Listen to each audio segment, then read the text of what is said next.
welcome back to the Wildcard podcast. Well, G, the winter is dying down. We got out of the flurry. And while March Madness may be starting in real life, we just finished up with great March Madness in T1 and D1. We've already moved on to a little bit of Archery April, and we have a new theme for T2 ready to be unveiled on the pod first thing. G, what a crazy tournament to wrap up. Crazy couple weeks, let's face it. The last couple weeks have been just on the grind. It's good to have you back with a recap. I know you were back last time, but a little recap here, a lot to catch up on.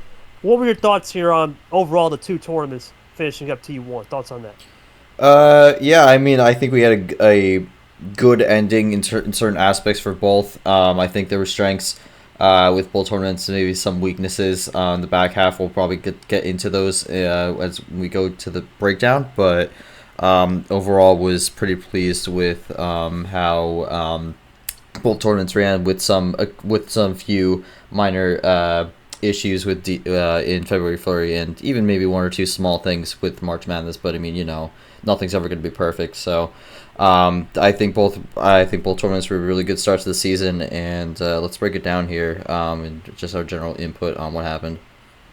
Yeah, we'll go back to the Elite Eight, so we'll have to go all the way back to good old March in the Elite Eight, and we started off with the lost file match of Super League 24. Would Chamek have something to say against the world champ Ashley?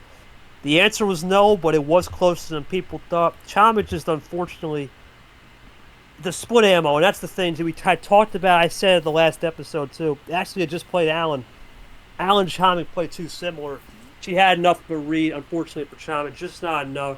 Champ moves on to her, I believe that was her fifth Final Four. Unbelievable. I mean, just crazy career to start off her career. Just feel like she got here yesterday. Now fifth Final Four.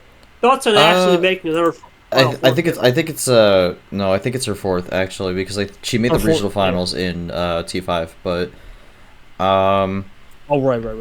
Yeah. Four is still really good. So still, it's crazy. Yeah, crazy she's been in only 6 tournaments technically, because she missed T3 last season. But it's been really good. No, she missed T4. My mistake. Yes, but it's been a really good start for Ashley here. We've seen in the past the start of the season for either the champion of March or just the champion in general could be a little bit of a struggle boat here, but. For both, they're off to good starts here. Both were in the regional finals here. Ashley makes it to her fourth Final Four and continues to show why she won Super League in 2024. But she's also seeking some redemption here, as, again, she lost in finale for March last season, looking to make it back there.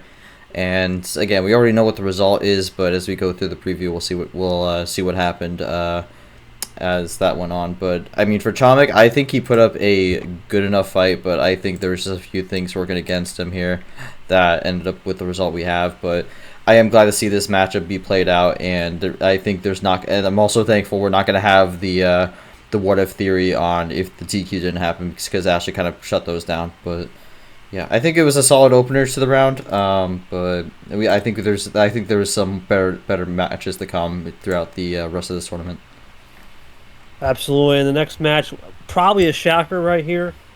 You look at Yepes Cap. Everyone thought Captain had the momentum. Everyone knew what he could do on that low tier. But Yepes, he was able to just push out that low tier stuff. And, gee, what a shocker here, I think. This one definitely is a shocker. I thought Cap could have ran it, but the low tier was not enough.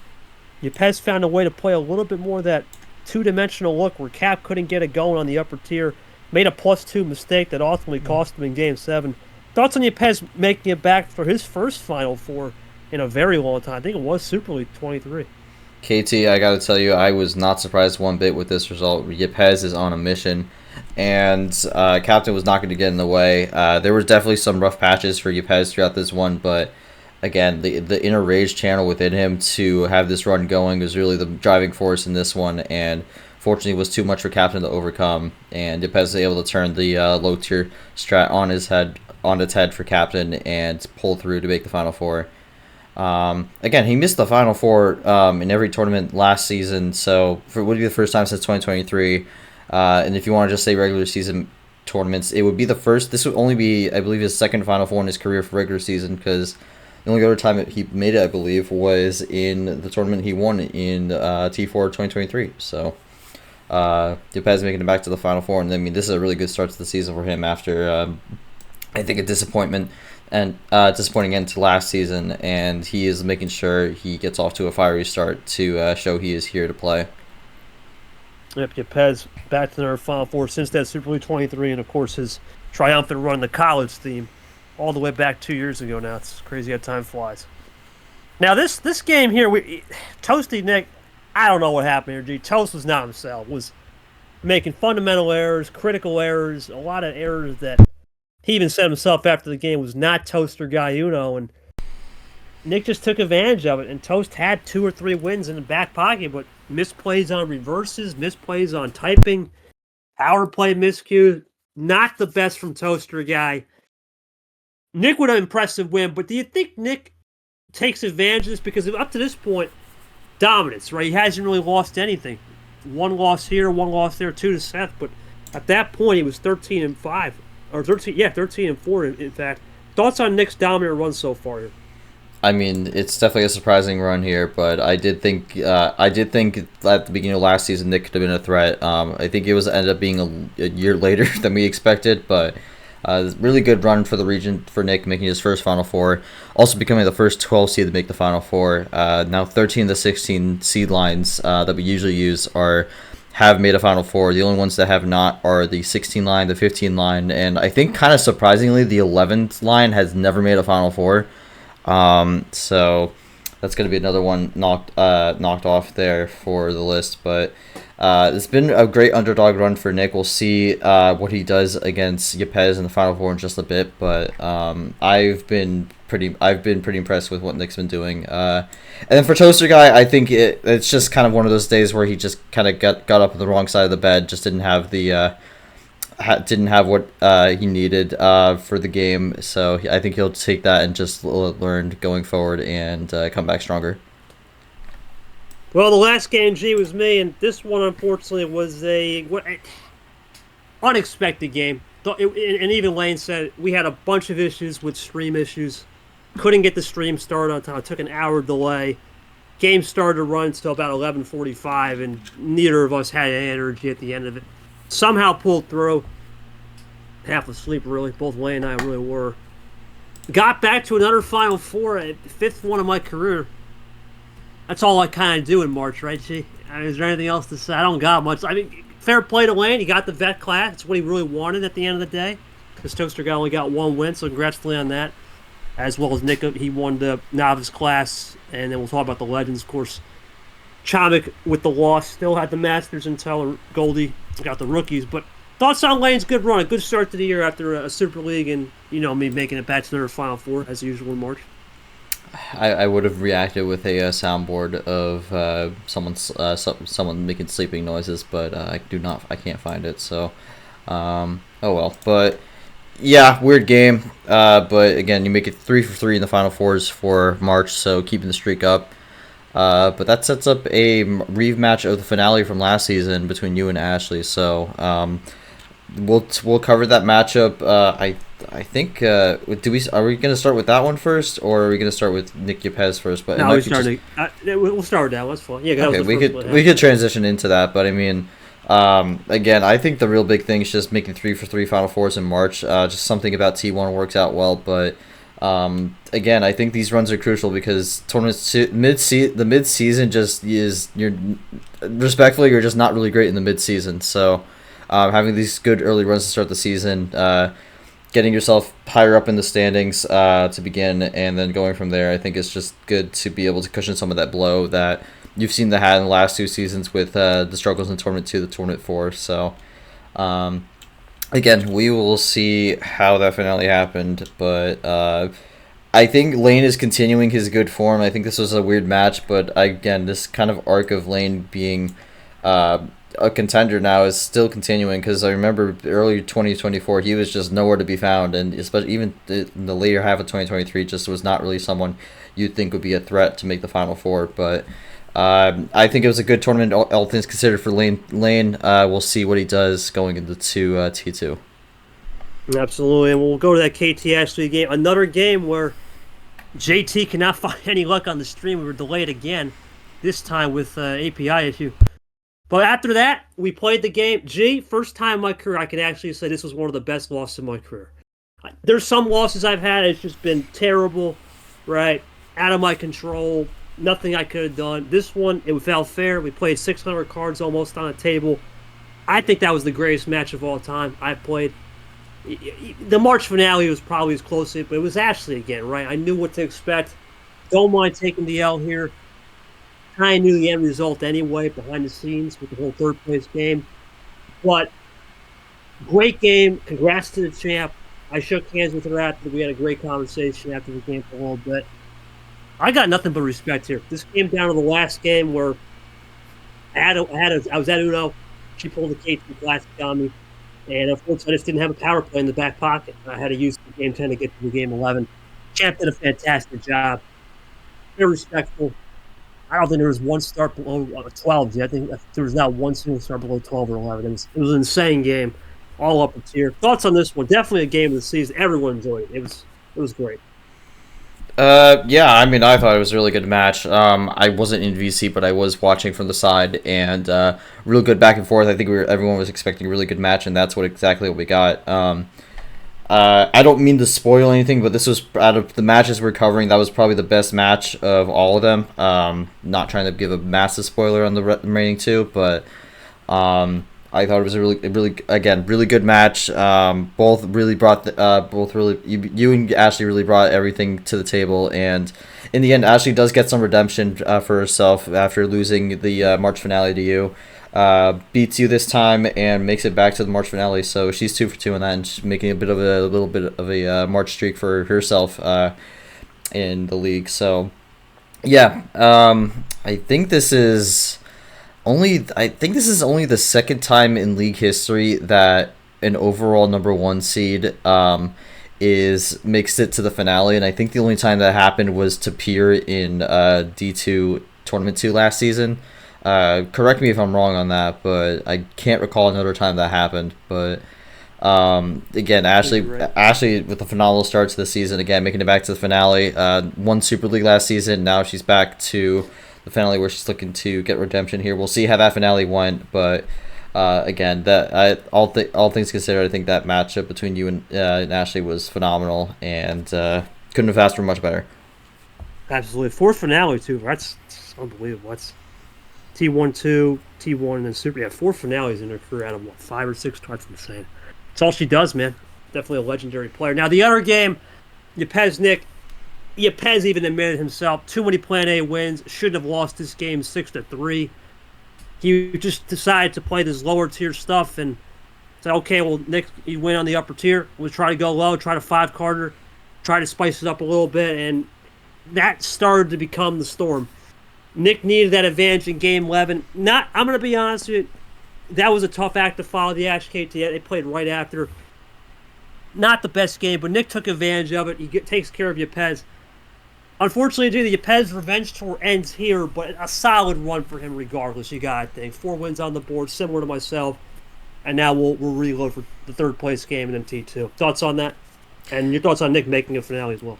I mean, we talked about it before with the Yepes captain game. I was not surprised Yepes won that one whatsoever. I was a bit surprised the way this one ended, but I mean, this did go 11. I think ultimately the ending of this just came down to some misfortune on the cards. But again, Nick to the finale. I don't think a lot of people had this predicted going into the tournament, but a massive run for Nick here. But even though Yepes didn't win this match, I still think it's a really good start to the season for him, and I think he'll be looking to do more as we go on throughout the rest of the season. But yeah, this was the start Yepes needed, but I think he would have been lucky to go to the finale, and that would have been a really good finale with the 2 Super League champions going at it for the first, technically locking in the first spot for Super League of the season. So that would have been a really great match, but we have Ashley Nick here, and I think it's going to be top dog versus the underdog, so we'll see how that goes. But before we get into that, do you want to quickly discuss the 3rd place game?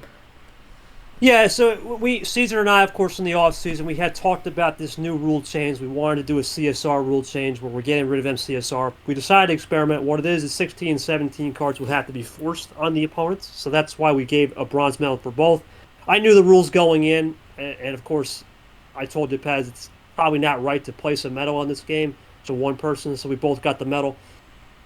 It was a little bit more of a corny game. Neither of us were taking it seriously other than the forced card starts. And we just wanted to just go around the rainbow, right? Try 16, try 17, try 10. But the whole theory behind this is if you lose a game or win a game, let's say I won 12, I can't use it win or loss, right? And if he wins on 9, you have to pick in a best of 11, right? Well, this was a best of 9. We played all 9 games. We basically picked 9 different numbers. And what that does is it allows more card start variety. It's the final four. It gives you a chance to just have a real advantage on strategy, where you have a chance to play more strategy. Let's say you're playing, I don't know, Cap in a finale or a Final Four, and you know he loves doing 6. Well, if you pick 6, he can't pick 6. That's how it works, right? If you pick 6 and win, great. If you lose, he can't use it. It gives you a little bit more of a, we talk about the Skittles effect with the rainbows, the 4 1s and 4 different colors.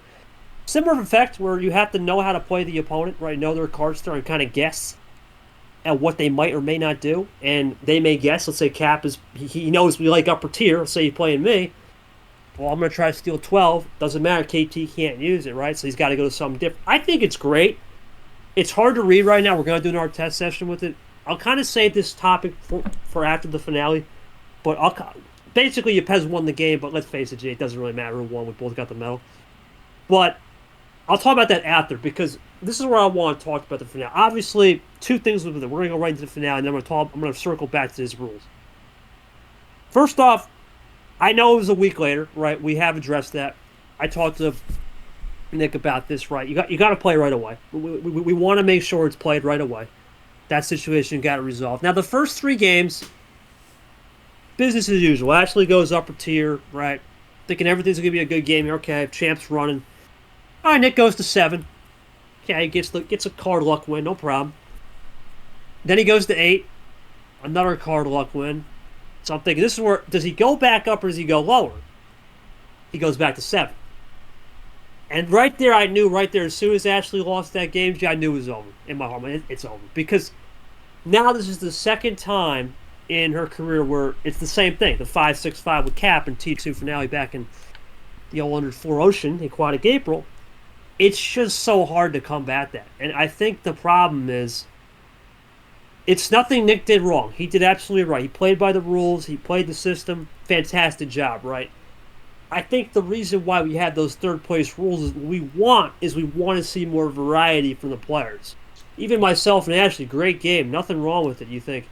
But you still want to see a mid-tier game. You still want to see someone pick 8 or not, right? Just once. I think that was a great play from Nick to go 7-8-7 and change momentum.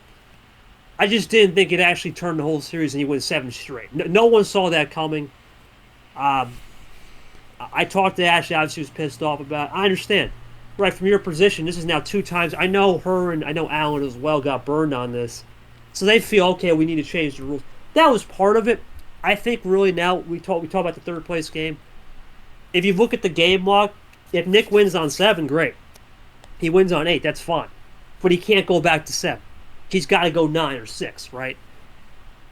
It changes the gameplay when you have to pick a different number each time, win or loss, instead of just having to go back to 8. Now, I'll kind of flash forward this to you before we talk about your reaction to Nick. He did a great job, goes to Bangkok. We'll talk more about him when we get to the preview and the AP Top 25 and whatnot. But your thoughts on this new rule coming in, because I know you had the CSR, MCR, you developed the MCSR. It was a D2 thing originally, right? We want to make sure we get things going, right? And get everything clean on that in terms of you can go back to a different... It was just to allow more card start variety at the beginning of the league. But now the league has evolved where we've added 16 and 17, these experimental rules. It makes things a little bit more lenient for the players in the sense, okay, you have to play strategy in these last 2 rounds. Thoughts on that? Yeah, I mean, with the CSR specifically, yeah, I did come up with that, and again, I think some people knew this, but the name is somewhat of a reference to a Smash rule called Dave's Stupid Rule, which is DSR. So kind of because I liked how it rolled off the tongue, so CSR there. But I think the thing with MCSR is it originally was created not for D2, but because there was a concern with the higher, the longer series with best of 11, best of 13, that you would run out of cards to start on. So that's actually where it originated, and that's why MCSR came in for the Final Four and finale last season and also this season. And then MCSR just eventually just kind of got transitioned over to D2 since it's a bit more of a, I guess, some baby steps in a way. So it's like don't need to fully go into the hardcore logistics of D1. But again, D2 is more of a learning ground, so that gives a bit of an opportunity to do a bit of learning there. But yeah, I think with the way this played out, and this is the second time we've seen this, and unfortunately Ashley was the recipient both times. I do think this rule change with the 16-17 is going to be helpful so we could have CSR in these Final Four finales. I was a little bit hesitant on the 16-17 before because we did test this at some point in 2023, I believe. Ironically enough, this was Clint's suggestion for the 16-17. I think he was the one who might have also done the 14-15, although that might have been Dark. He was the 14-15. Yeah, it was Clint. It was Clint. Yeah. It was Clint. But I thought 16-17 might have been a little too much. But I think here with the idea to allow CSR to be enabled, especially with the 16-17 only being available for the Final Four and finale, I think it'll create an interesting dynamic here, and I do think having the CSR to prevent these situations where someone just keeps going back to the same two card starts, I think it'll help the. I mean, I don't want to say the product, but I have racing terminology in my blood, so I think it'll help. The products are gonna work. I think it'll help it out. I think it'll help the product out going forward, and I think that's one of the biggest things we saw from March.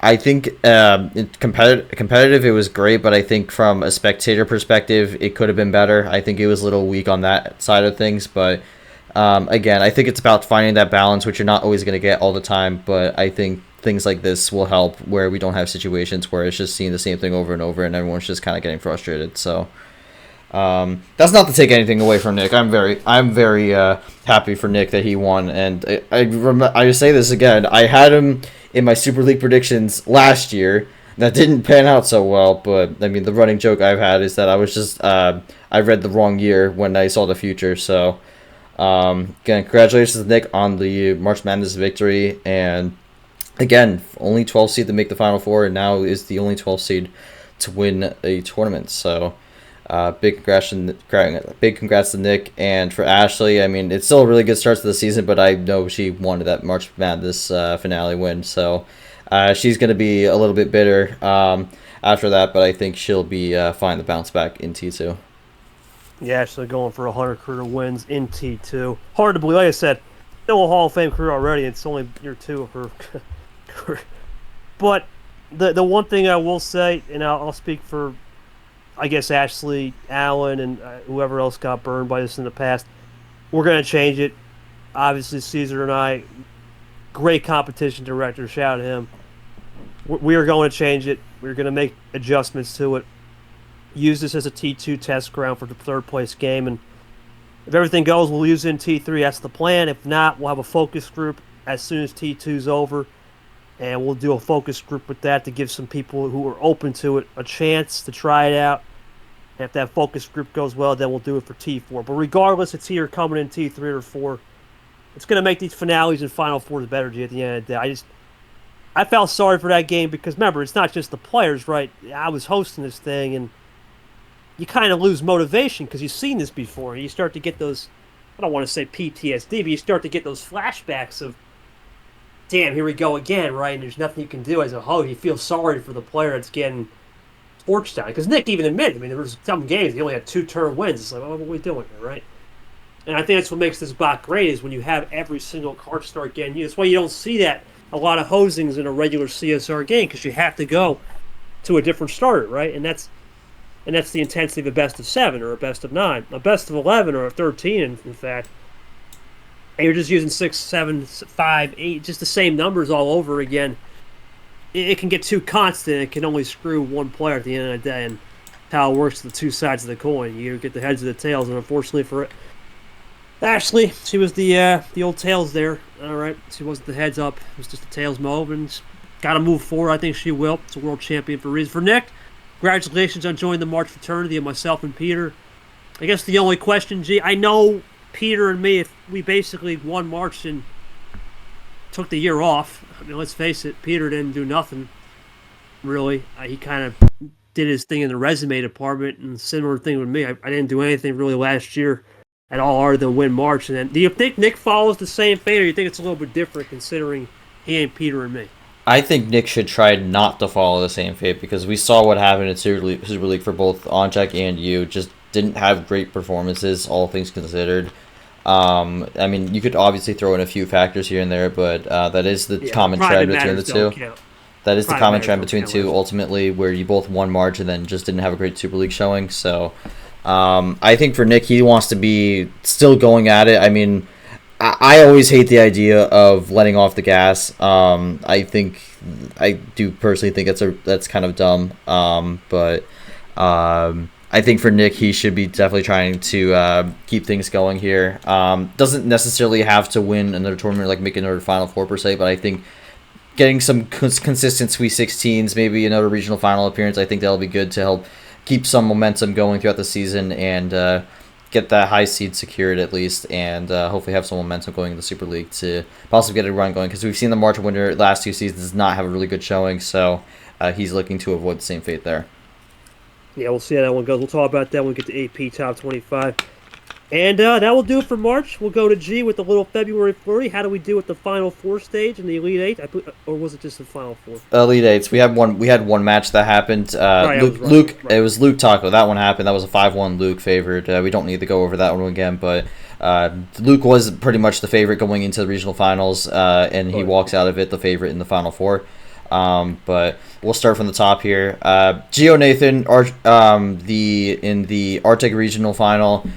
This was a interesting one. I mean, it went pretty much back and forth throughout, but goes to 9, similar to what both did in the prior round. Again, both came back from a 4-2 deficit in the regional semifinals to make it to this point, and everything came together in this regional final matchup. But I mean, in the end, it ultimately was a very streaky game because Gio started by going up 3-0, and then Nathan won 4 straight, all on different card starts. Gio was able to get one back on a full send to bring it back, but then Nathan, which with the low tier that he has been running most of this tournament, was able to get another win there, win it in 9, moves on to the Final Four in what is his swan song tournament. But I mean, I've been actually kind of impressed with Nathan with the following similar shades of captain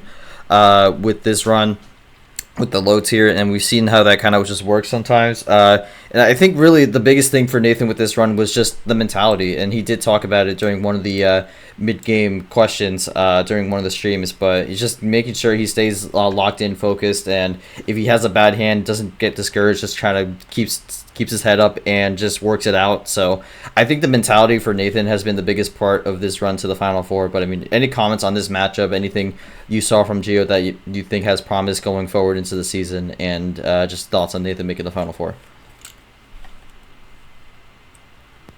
Probably the G had to fix my mic there. Yeah, look, obviously I was Nathan the Beth. Obviously he not going to be here anymore, but we won't discuss those private matters. He did what he had to do. He decided to go low tier, play the I guess the gambler's odds, right? You know, live and die by the sword, and he got the job done right. Gio, correct me if he had that DQ win, right? That first. He had the opening round was a DQ win, yes. Right. He's got to start thinking. Okay, you know, at least I got here. I can make it to an Elite Eight, and that's the most important thing. If he can put some things together, I think, in terms of maybe a little bit more composure, I think he could be someone to watch. But composure is going to be the key with him, right? I mean, it's usually how it is in D2. And Luke's going to talk about this. He talked about this privately to me. And there is a little skill gap. You got to know how to play it. right? And if you can stay composed, sometimes it's half the battle. So we'll see how Gio does with composure moving forward. That's what I'm more interested in for sure. All right, we'll move on to the bobsled regional final here, which was a battle between the final two rookies in the bracket at this point, and that would be Bree and King of Red, 13v10, so both on the lower seeds here. But this was a very chaotic match. Again, we've seen Bree kind of have an evolution of what we see Rana do, usually with the table talk, but unlike Rana, Bree's is a little bit more crafted in a way. Trademark the yes-nos with the mind games there, and just kind of runs at her own pace. Ultimately got out to a very early lead with a 4-1, but this game kind of devolved into chaos when there had to be like a mid-game break because Bree had to have dinner because, again, she has parents and whatnot and has that, so there's not really much you could do there. But then, okay, so this was an ongoing story, but Red was going to go to France for school, but he was still awaiting his visa. So right after Game 5 ended, he got a call saying his visa was ready and he had to go pick it up. So, I mean, it kind of devolved into chaos there, but, I mean, being down 4-1 at that moment for Red, he was able to win 2 games once things resumed again, but I think it was ultimately too much with all the things going on around him, and Bree was able to close out Game 8 in a actually decently long game, 15 minutes, to win the series. I don't really know how much we could take from this game specifically because there's a lot of chaos in it, but I mean, Bree did not let the DQ in the first round discourage her. I mean, she's been quite on a roll. Demolished Arnhem and then had a really good close match with Scars. Now got out to an early lead against Red, who was definitely an early contender to be rookie debut of the tournament. And Bree was able to take care of business and make the Final Four. But yeah, any comments on Bree? Any comments on Red? I don't really know if there's really any comments on this game specifically because it was just chaos incarnate. But any comments on what you think Bree can do going forward and what you saw from Red that you liked? Yeah, the regular show moment there, G. I gotta say, it's hey, I gotta pick up my passport. That is true. It's crazy. Red had to go to France to watch a horse take a American history test, and if the horse passed, that would save Saturn or something like that. I don't know, but that was a great show. But missed that show. But the point is, I don't even know where to be. I don't even know. I didn't watch this game. I was informed by a legend. Let's call him a legend in the league. Cody Smart. You may or may not know about this game. What was going on with some of the shenanigans, and I don't know. I don't know what's going on. As far as Bree, I don't have any data on her. I know she likes to not trash talk, table talk a lot, right? A lot of strategic table talk. Red is an intriguing character. I don't know, man. I don't know. I don't know what to say. You can't read this game because it was existential circumstances. We'll just see how Bree does in the final. I don't know. This is just, I don't. Regular show moment. That's all I got. There's a lot of that down here, though. I will say. Yeah, that's just kind of. I mean, we talk about the competitive entertainment balance. D2 in more cases than not leans more on the entertainment aspect, 100%. Which. From a competition standpoint isn't the best thing always, but from a spectator's standpoint is the greatest thing ever. So, yeah. Let's get back to a little bit normalcy here. Last regional semifinal we'll cover. Coco regional final. Mark versus Sam England. This was a pretty good match. This ultimately came down to a lot of fatal switches. Yellow was being very pesky throughout this match. It was causing a lot of issues for both players. Game ended on a yellow switch 3 times. The third time being the one that cost England the series. We unfortunately did find out after this game that England's likely not going to be returning for the rest of the season. But again, England had a really good run throughout this bracket. 3 wins, made it to the regional final. Best run in his career by far. And then Mark, who's also on the best run of his career, ran through the region and regional semis, regional final. He had to work for it, but got the job done. I think if this was last year, Mark would not have won either of those games, but Mark has evolved to a whole different level here this season. But any comments on this match, any of these players, and then anything you saw from England specifically that gives optimism for me next season? Yeah, I want to wish England the best, man. There's a lot of stuff going with him, and he's a great guy.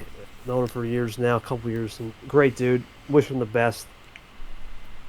He played his heart out, and unfortunately, this would be his last game of the season. But Mark did his job, man. He's evolved. I remember Mark was the true rule player, from true and true. No pun intended. He's always been a true rule player. And we talked about that with Heat Check R back in the day. True rules, right? He would play it like that. And it just doesn't. I'm interested to think if he ever gets promoted how it would work, but for right now, he's evolved that to where he has that in the back pocket, but has some good, decent looks to where he can throw his opponent off kilter. And for England, just wasn't enough. Who knows? But then again, you got the same thing here. How locked in was England, right? It's a case of we just don't know how locked in some of these guys are with some of the unfortunate circumstances or existential circumstances that happen. But congratulations to Mark. Doesn't take it away from him. We'll see how he does in the Final Four and continues his run. Yeah, so Final Four, Nathan, Bree, Mark, and Luke. I mean, you look at those four, and even since round of 16, Luke was the clear favorite going into this. We'll start with Luke, Nathan.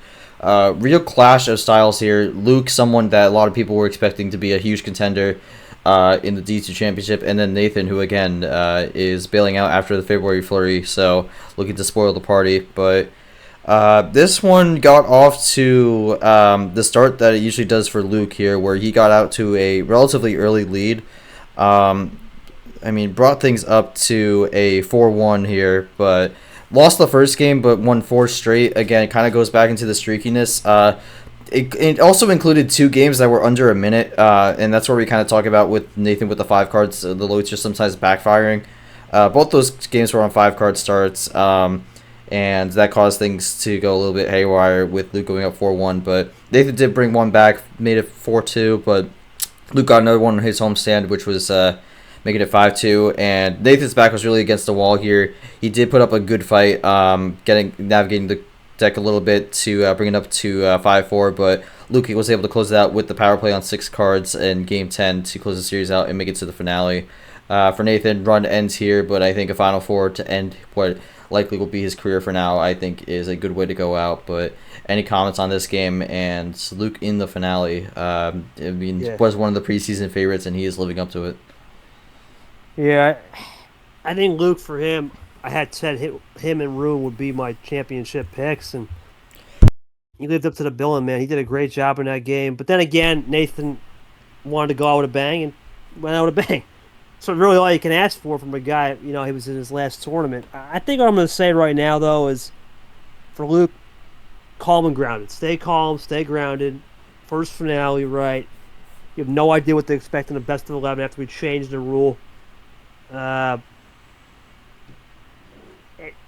Congratulations to him, right? And for Nathan, I think it's going to be a case of just, was he happy with his career, right? He'll start reflecting on it, and the guy, I think I did see him say he had no regrets and he enjoyed the run, rides off into the sunset. And you can just shake hands about that, G. I don't think you could be upset about that. It's people's choices at the end of the day if they want to be here or not. And at least if he felt comfortable with that decision, we can't really say, "Oh, don't do it," right? So I'm comfortable with it at the end of the day. I think as long as he's satisfied, I'm satisfied. So congratulations to Luke, though, moving forward. Big news for him.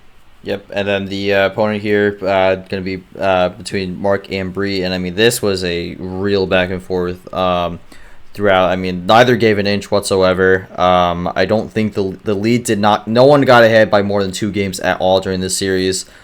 Bree went up 1-0, then Mark brought it 2-1, then Bree made it 3-2, then just went back and forth and back and forth and back and forth. Neither was giving an inch whatsoever, but ultimately came down to Bree clutching out Game 10 in a game where she took a lot of heart-stopping risks that I think a lot of people would not have the nerves to be able to do, but what had her back against the wall since she was down 5-4.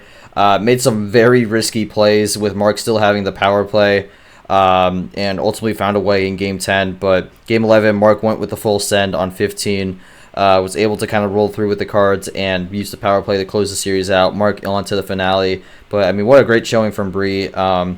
And I think, again, she a bit reckless, but she's also someone who is going to go for those bold plays, and we saw how those bold plays ended up paying off a bit during this match. But anything you see from Bree going forward, especially with the locked up LCQ spot, and then Mark to the finale. I mean, again, a great spot, a great run here. Last season was one away from making the Final Four, and was likely what cost him its spot in the D2 championship, and now on his way to the finale with a spot to lock up his spot in February Flurry. Bree is I don't even know. Bree reminds me a little bit of the monkey a little bit sometimes. Maybe not so much with the tabletop, but just crazy things that these kids say, man. I think March is once again, I think you said too in one of the chats, the private chats, this is some of the best Uno I've seen from him in his career. Really do. He's molded himself into more of a formidable opponent. And the biggest thing I see with him is the ammo control is good, but his number efficiency, knowing when to strategically draw and knowing when to go back on fourth on two-color strat is important. It's been an enabler for his run. I'm interested to see how he does against Luke now, because that's going to be the ultimate test. If that's the benchmark. Of course, Luke was in the LCQ, and Mark was he in the LCQ last year too, right? Both of them were in the LCQ. Yeah, Luke made the LCQ. Yeah, so Luke made the final of the LCQ. Mark unfortunately went one and done, but. Right. So in a way, with all those guys getting promoted, this is the next tier of the crop, right? And we always talk about G with the whole, all right, 50 guys get promoted to the cup. Well, this is the next tier, and this next tier looks pretty good. We'll see how they do in the finale. Bree makes the LCQ, right, at minimum at the end of the year. Of course, Nathan doesn't count, so she's the only one that had that guaranteed LCQ because Nathan's gone. We'll see what she can do rest of the season to build momentum, for sure. All right, and then we go to the finale here, and I don't think this one disappointed a bit, but this got off to an interesting start here because it kind of started the inverse of Luke. Luke had been dominating throughout the entire bracket in his matches, but this time he actually started off behind 3-1, which he got a little bit rattled at first. So got thrown into a deficit early on, had to fight his way back. But fight his way back he did. He won 4 straight after that, which put the score at 5-4. He was 1 away, or 5-3. He was 1 away from getting the win, but Mark was not backing down. 2 high card starts, brought himself back into it and forced game 11. And then this was really the critical moment of the match. Luke had the card start selection, and he spent like about 7 to 8 minutes deciding what he wanted to go for. Ended up deciding on 8 and was able to get a really good hand to just close out the series.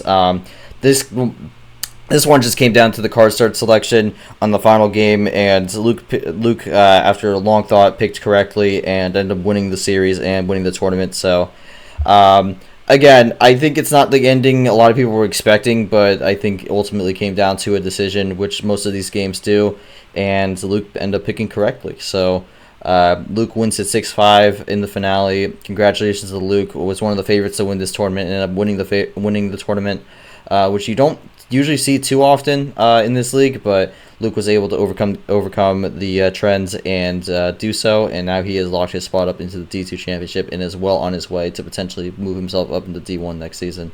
Any comments on the finale? Just Luke's triumph and anything you expect from Mark going forward in the season? Well, for Lou, you gotta think about it. He was up. What was it 4 or 5 to 1? Was it 4 to 5 to 1? It was 4 to. Right? It was. He was up 5. He was up 5 to 3. Or 5 to 3. Okay, but I think he was dominating this thing for a while, and then Mark did a great job to fight back. I'm proud of him, right? But at the end of the day, I'm gonna say the same message to him, right? You gotta know how to stay calm and grounded. Things can change. Of course, a little bit. We all know it. Up here. Down there is trying to get up here, right? The championship is great. If you win, it's extra gravy. But the promotion is everything. He's on his way, man. He plays a unique brand of Uno, shows up to every game. I think with his spectating, too, I remember streaming that one game when it was him versus Taco.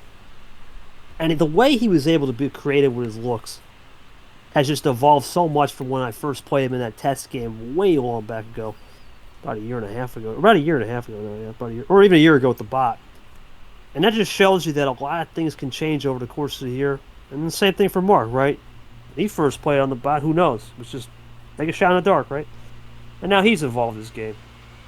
Congrats to both. As for Luke, we'll see what he does moving forward into the new tournament here.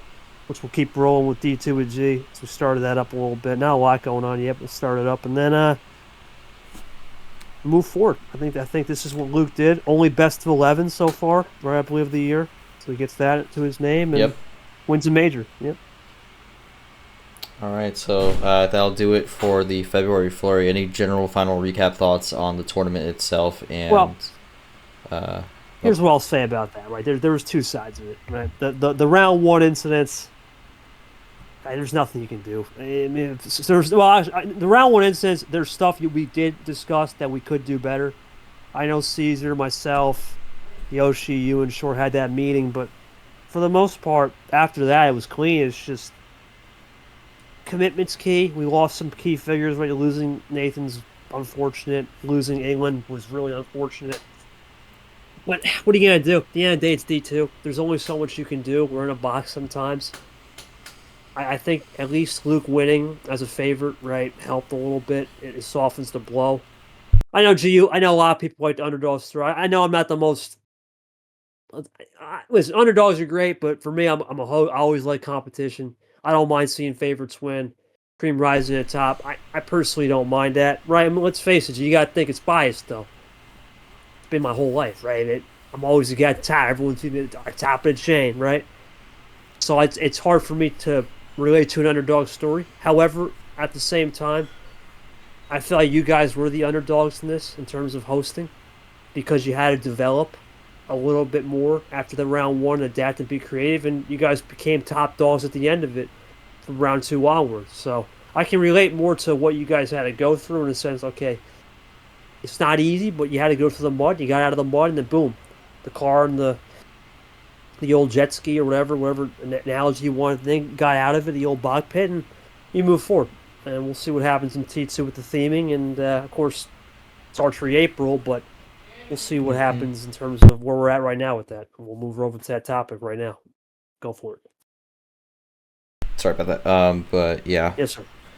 Anyways, all right. So I think we can move on to the next topic now, which is Archery April. So I guess we're sticking with D2 here.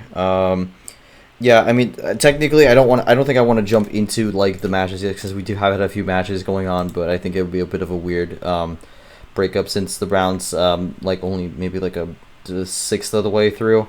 So don't want to dive into that too much, but I think out of the people who haven't played yet, we could talk about a few names here. I mean, again, obviously Luke looking for the title defense.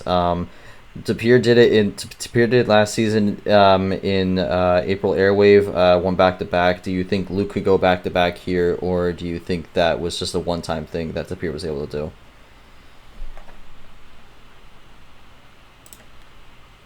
Hello? Gee, there you're cutting out. Yeah, I'll just repeat the ending of that. Do you think Luke can go back-to-back here?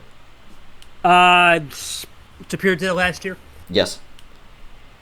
But that was a unique set of circumstances because he was playing two tournaments at once and had a lot of reps in the old bot. I think he can go back-to-back here, but the problem is it's, of course, not really a split. We did add some new people. Now the rookies are starting to, I guess the quote-unquote rookies are starting to gain experience. I don't know if Luke's narrative is to go back-to-back. I would like to see him go back-to-back. It'd be a really cool story. But it's hard to read. It's so hard to read down there. You don't know who's going to improve. Because let's face it, we're talking auto racing, right? Luke has, I would say, he's the top. He's got about 4/10 on the field, 3 or 4/10. Does the field close the gap? And I would have said, honest to God, I know he's not here. I would have said England would have been a favorite for this tournament. He's not here, right? Even Nathan, if he would have been a favorite. They're not here. So now that it makes you wonder, can he go? I think he can. Because there's only a couple people I really see that could challenge him right now. I think he's got a better shot than most people think because he's a top dog now. If he just doesn't get into his own head, he can. But if he does at the end of the day, if he doesn't, if he gets a good run, just build momentum, similar to Nick, right? Don't fall off the cliff. But then again, it's so different down here. It's about getting up to the promotions. It's not Super League where you got to stay high. Here, just get to the promotion and see you up there, right? It's a little different. So I don't know. Anyone can go back-to-back in any league, right? It's just how do you keep your mindset fresh? I think it's going to be the ultimate decider for sure. But we'll keep it rolling for sure. Let's go to another person here. Let's actually give a slight highlight to two rookies here. Two debuting countries here in Tonya and Joao, representing Russia and Portugal specifically. Both of them have tough round one matchups. Tonya playing King of Red, and then Joao playing Evan. For both of them, I mean, they've gotten some reps on the bot here, especially with Grimland. What do you think both of them need to do to be able to pull off the round one upset against some really formidable foes? Well, you're cutting out again. I don't know what's going on. Might be my wife. Can you say it one more time? Sorry. What do you believe that Joao and Tonya need to do to be able to get the upsets on their tough opponents?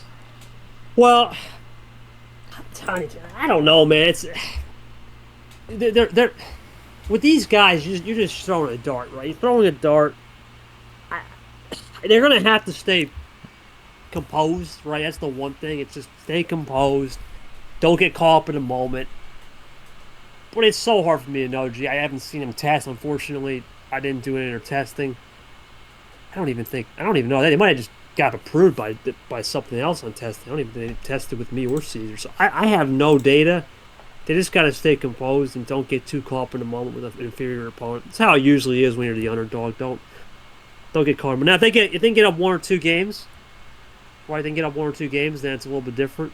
Because then you can start to feel the upsets. That's my thoughts on that for sure. All right, let's bring it over to people who didn't have a great February flurry here. We're talking about the names of White Spider, Pikachu, Sky, Jav, and you could also throw in a few names that people know and love, like Rana, as well as Voiles and Ryan Reed. I mean, for that group, is there anyone you think that could have a bounce back tournament here, or do you think this could potentially be a trend for some of them going forward the rest of the season?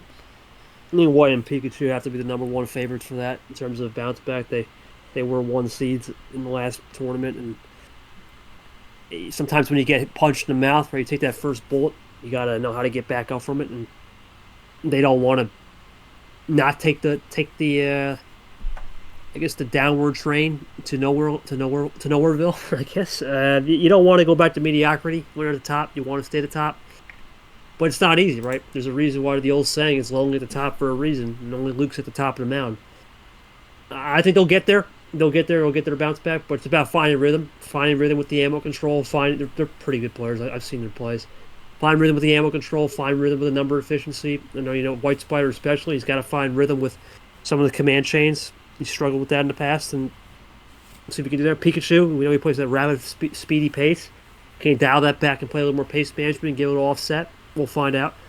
I think those are really the two things with those two. Voiles, who's it? Voiles and Reed, you said?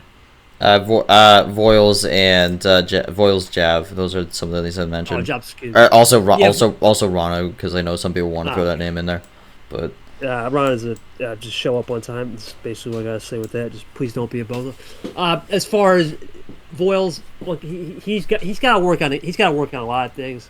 The power play is not the best. Ammo control. He's got to work on those things before I can even start to consider him. Unfortunately, I just thought about Jab. He's got to show up. He's got 2 strikes. I mean, he's on thin ice, right? So for him, it's just 90% of the battle show up. Please don't show up an hour late, and then what is that? Is that a ban? I think it's a ban, right? It's match forfeit, so he'd be out. But right, yeah, you got you're on thin ice. I got no comment on his playing until he can prove to me he can show up. Then we'll start talking big bucks. Until he shows up, no talking big bucks. That's my policy on that one. So I was high on him last year too, in terms of that one stream game I did with him and who was it? Was it White? Yeah, White. White Spider. Yeah. Yeah, it was the game where you told me in Caesar's stream, the old KT Caesar incident. But yeah, we'll see. If Jav can show up and actually play normally like he does, then he'll be a threat. But if not and plays these games, then well, so be it. Right? That's all I can ask for. Yeah, and I think we'll do maybe 1 or 2 more highlights here. I mean, you look at people who had solid showings, all things considered, breakout showings in a way. I mean, you could mention Scars, Cyan Titan, Evan, to name a few. I mean, you could Clint Green also. He had a really good run. Ridley had a good showing. Marcus. I mean, out of that group, anyone you feel was just some beginner's luck, or in some cases, or do you believe some of those people will be able to carry over that success, and why? Well, Clint obviously has been a league veteran, right? I'm not going to make this a meme fest, right? The last episode I talked about it was a meme. I'm not going to do that. I'm going to be professional here about this. Well, I think Clint, he's a player that capitalizes on mistakes of others, and he knows when to play certain. Listen, he knows how to read my style, but he can't read anyone else's style in the league. It's unbelievable. I don't know how it's possible. Which is unfortunate because you're in D1 and he's in D2. But yeah, we played one time, and if he hadn't started ripping some greens midstream, Sanford doesn't come, and I'd probably lose that game. It's kind of insane. But the point is, he's a league veteran. He should know what to do. Cody Smart, oh god. Look, for Cody, he's got to be smarter off the table, man. It's not even about on the table. Can he control himself off the table? Because he's on thin ice too. Scars seems to be a player that got hot, right? Been around the block in other leagues, specifically UUL. Hard to read, right? Hard to read on him. If that was a lightning in the bottle, we'll see if it strikes twice. Evan, same type of deal. I think with him, it's composure. He's got to be a little bit more composed on the table. Is there anybody else you mentioned? Or was that it? I mean, that was the general. I mean, Geo too. We talked about it a little bit during the regional finals, but I would say that's the one guy I would watch out for. If he gets his composure right, I think out of that group, he could be the guy to watch because, like I said, he knows how to get there now. He knows what it's like to have that more unfiltered air in a way. He was more in that filtration system. Now he's getting into that new fresh air, right? Starting to smell the mountaintops a little bit, getting a little rosy and whatever. Gotta know how to stay grounded on that, stay humble. I think down there more than up here is stay grounded, right? Because when you're up there, you got to stay grounded. When you're down there in the midfield, it's a scrapyard. You're scrapping for everything. Now, they may still have the scrappers mentality, but some of these guys are going to start thinking about the mountaintop, and to get there, stay humble, stay grounded, and keep digging and keep playing the way you're supposed to be playing. Get the composure right, and it's good practical life advice. That's really all I can say for anything, really. Just be grounded and know every moment is not going to be the same as the next one. It's the most important thing, for sure. All right, I'll leave the last one here. Anyone that we haven't mentioned that maybe just comes out of nowhere? I mean, we could throw in Fitzy there, who announced he's retiring in 2026. Maybe someone who has to bounce back there. But anyone I didn't mention that maybe just kind of pops out of nowhere, someone that kind of goes under the radar. We usually have one or two of those every tournament. So anyone that catches your eye initially that we haven't discussed. Well, he's not really under the radar. But Aiden Smith, we didn't mention him, but Aiden Smith's got to be looked out to. Taco as well. Those two, I think, are going to be the two to watch for me personally. They play each other. Taco won that war, but I think Aiden Smith, man, the way he can just have the confidence built back up, and the way he can find his footing again. He's not a player to lose motivation. He wants to get back to the mountain. Maybe not the mountain of D1, but the mountain of D2, and try to find his footing again one day back in the top echelon. That'd be important. I was impressed with Ty. Sure, he lost to Luke, the champ, but I think that could be something. I was high on Snipers. I remember I was high on him. He did have that interesting win against Jav. He maybe could be someone to pop up, but that's really all I got. I'm going to say Taco and Aiden are the two guys to really watch more. So they play each other, and Aiden's got a proven track record. Taco is starting to cement himself as I'm not going to say mid-pack, more of an upper-tier player, more of that upper mid-pack player to where he can get to the front. And you start seeing the front, like 10th, 15th around there, you start to smell it. You can get some confidence built in for sure. All right, that's my analysis there. All right, I think that'll do it for the Archery April preview. Before we jump into our next topic with the AP Top 25 discussion, I believe, KT, you did want to jump in something with a bit of a surprise discussion here, but feel free to take the floor. I wanted to talk about, for sure, I want to talk about a little bit something about just punctuality, sure, but communication, right? I know we had some issues in the last round one. Obviously, Camaro had an issue. D1 has some minor issues in terms of API and other things, but I think it's important league why we talk about this. One of the biggest things, G, is you guys had a bunch of communication. Right? We talked about this in the off season. You even said it yourself, I got to improve. I'm not expecting anyone to be KT level, Caesar level, or whoever level Don't think it's about just communication on a certain person's level. It's about just being understanding of each other. You look at some of the incidents that happened where I'm not going to mention them all. It's stupid to mention them all. I think a lot of them could have been avoidable, and a lot of them could have been just a misunderstanding. And it's important to communicate well, not just on this table. Right? We understand it's life. We understand it's a league, but life's more important at the end of the day. And you got to use these communicative skills. This is really what the league is supposed to be teaching: communicative skills to advance your life and enhance your life moving forward. I know we talked about in the past understanding how to handle a loss, understanding how to handle success, but that has nothing to do with this topic. It's more just communicating with yourself, communicate with the commission members. It's not fair to the people that put in, let's face it, hours on hours on hours, all the hard work we put into this league. It takes, 2-3 hours just to do this podcast. It takes 6 hours to do this podcast. Think about post-production and short as a chat. It takes a lot of work, man. And for one given tournament, it could be 15 hours of content.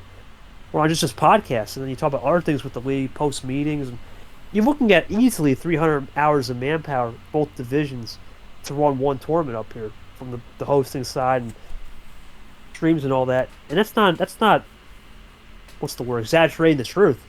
It's not flabbergasting at all. It's just normal. I mean, we put so much work in. Please show that respect. The punctuality thing. If you can't show up on time. I understand having a legit excuse. We have a strike system. We don't want to use it. I don't want to be the good guy, bad guy cop, and it's just stupid. I don't. To me, we're not playing. I understand down there we had some new people. We did say give them a half warning. Right, we know Camaro messed up, and of course I handle things way differently. I know one of the old jokes run. Oh, KT must be the nice guy. No, I'm not. I'm really not. I'm hard on you, right? At the end of the day, G, you know how I operate. And I was hard on you in post meetings, right? Because I want to see the best from you. I'm not trying to be a clown or I don't know what's the word, a helicopter dad. That's stupid. I just want to see the best out of my people that I put in charge and that they're important, right? Even to an extent when JT had those issues, right? Mm-hmm. He's my friend, but at the moment he's not. I have to treat him as a streamer, a member of the team, and he's got to hold himself accountable, right? Even some of the players, I like to put my arm around their shoulder and say it's okay. When Ashley lost and she was pissed off, I put my arm and say, hey, look, it's all right. I know you bounce back. And there's times to have those empathetic talks, but then there's times to be serious, right? And then for Camaro, right, he's a great buddy of mine. Right? We're both men of faith, and I said, look, at the end of the day, is this really what you want your legacy to be? No. Right? And he cleaned it up. And he was there on the time for the Sting game, and I gave him credit. I believe in second chances, yeah, I really do. I mean, I gave you a second chance last year when some of the things were off, and at least I'm proud of you in the sense that you've taken initiative, and unfortunately, it's just nothing you can control. Sometimes you just can't control, and you have to expect it. But from the player base, my message is to you down there, right? Please be punctual. That's a life skill. Please communicate. If you have an exam due, are you going to just let it go off the wayside? I know we have a lot of college and high schoolers here. Think about the life things you got to do day by day, not just this league, right? The league is great. It's fun. But don't make our lives 30 times harder. Don't make G's life 50 times harder. Don't make Yoshi's life 20 times harder. And the last thing, please don't take it too seriously. I know we had a little incident with a certain someone, a couple people, not just certain someone. At the end of the day, I understand frustration. Don't take it out on people. Please don't. It creates an environment that no one wants to be around. It's just minor things I want to talk about, G, because it's important. And I'll let you kind of react to what I said, and if there's anything that you may relate to, for sure. I'm not going to ask a specific question because everyone handles these life things differently. That's what I've learned over time. So go ahead, 4-0, and just react to that. Yeah, I think just in general, communication is one of the biggest things you kind of just got to learn in life, and I think that's kind of something that I've had to learn in multiple ways, both with me. I guess I don't know how much to talk about this, but I had a bit of a speech stutter when I was younger, where to the point where I literally could not speak at all. But you kind of learn the communication as a kid, and then just kind of knowing how to communicate as a whole, as an entity. When you're older, to be able to get your point across, or even just being able to just have people understand what's going on. So I think in general, just being able to communicate is one of the more important things in your life. And we know when we talk about the whole life, the life lessons part of the aspect of the league. So I guess this kind of plays a role into that as well. But I think this is, again, I've said this before on the podcast, this is a great place to be able to kind of work on those life skills, because it's even though obviously you could definitely get flamed for specific things that happen. Ultimately, it could be much worse. You'd probably rather want to have it get flamed here than for it to be at like a job interview or at your job or something like that. So I think the end goal is to make sure everyone is learning as we go along, and that's not even just the players, even just people who are commissioned members as well, and even KT is learning new things every day. So and I'm learning new things every day myself. So I think just being able to have that ability to learn as time goes on is important, and I think that plays a role with the communication and being better with it from everyone going forward. So I mean, that's my 2 cents on that. Well, one of the biggest lessons I learned after, of course, I had the life incident last year where I don't know what was going to happen, right? I wouldn't say the league was in jeopardy, but there was a serious point where I was like, oh, man. And that was during Super League, right? It's just, I don't know what's going to happen with me, right? I don't know what's going to happen, right? Still stay private, but I learned a lot from that. I learned how more to be not take things for granted, be more of a leader, and I always go back to the water theory, the boiling water theory, and you can't look at your reflection when the water's boiling. Think about that. Steam's rising. It's hard to look at your reflection when it's boiling. But when it's calm, I've learned to be more calm and zen about it this year. Right, I've accepted things more. There are some things I still think as a leader I can appreciate, right, because there's not many problems down there in the top league. There's not many problems, really. Even in that new project Grimland, that's fantastic, going great. But now I can use my experience to try to help you and pass off life. I'm sure you've learned some lessons from me. You know, as you've said multiple. You know, I operate. I know a lot about sales tactics and business talk. But at the end of the day, use that for your benefit. Don't use that for manipulation. Sometimes it's okay to use it for like a white lie once in a while in life. It's okay. You're trying to get something off your back. It's okay to do a white lie once in a while here or there, but don't use it for manipulative benefits or try to steer someone the wrong way. And at the end of the day, find a passion, right, for everything. It's the most important thing. Life's supposed to be about a passionate journey, and I think these kids coming up still in good hands. The ones that stick with it, we'll see it, right? We always talked about the man who doesn't care about the final destination will go further. Or the man that walks the journey will go further than the man that cares about the final destination. That's what it is. Walk the journey, man. The journey is great. There may be trees on one side, but there might be a river, and you might get hit with a bunch of sticks and branches, and you might get hit with a bunch of sea creatures underneath biting at your toes. But that's what's going to make you stronger at the end. And when you finally reach that destination one day, it'll be worth it than just trying to go for that instant gratification right away. So that's my message to you guys. That's enough life talk for tonight. It was good. It's good to get to that out of our system. But let's go to some more important matters, G. That was great. It was a touching moment. Now it's time to get down to the sharp end. A little AP top 25. And let's start it off. I'm going to read off the top 25. Coming in at number 1, we'll go top 5 at a time. A little bit of a shocker, but not really. The world champ stays number 1. I think this is off the theory of, okay, we saw how this ended. Right, we saw how this ended where Nick got a little bit more of that 7-8 going. We saw Ashley lost, and obviously Nick number 2, by the way. This is no shocker. But your thoughts on these first two right here before we'll talk about the first two, then we'll get to the rest. Your thoughts on Ashley being ahead of Nick despite losing in the finale, and do you think that's a little bit of two things? One, the way Ashley lost, or two, we saw the hangover, right? We saw Yepes last March when he won Super League. He was nowhere. Sure, he made a Sweet 16, but he was expected to get back to a Final. Didn't get there. Ashley was expected to get back to a Final Four and basically got back to the finale, right? Wasn't expected to win at all because there might be a little bit of a hangover, so you kind of set the expectations to a Final Four. And got to the finale, lost in an unfortunate way over Nick, who maybe had that more underdog story where people may not trust just yet. Thoughts on that?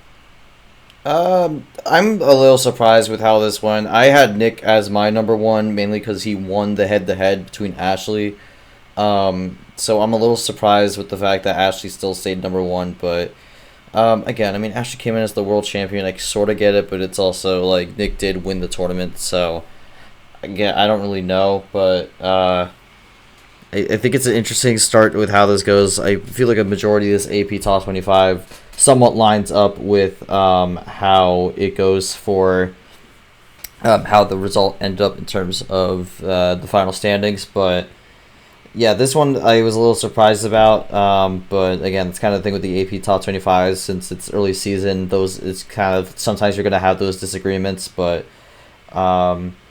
yeah, I think this creates an interesting discussion going forward with going into T2. So we'll see how this goes from here. But I was a little shocked that Ashley was ahead of Nick, especially when I had Nick over Ashley.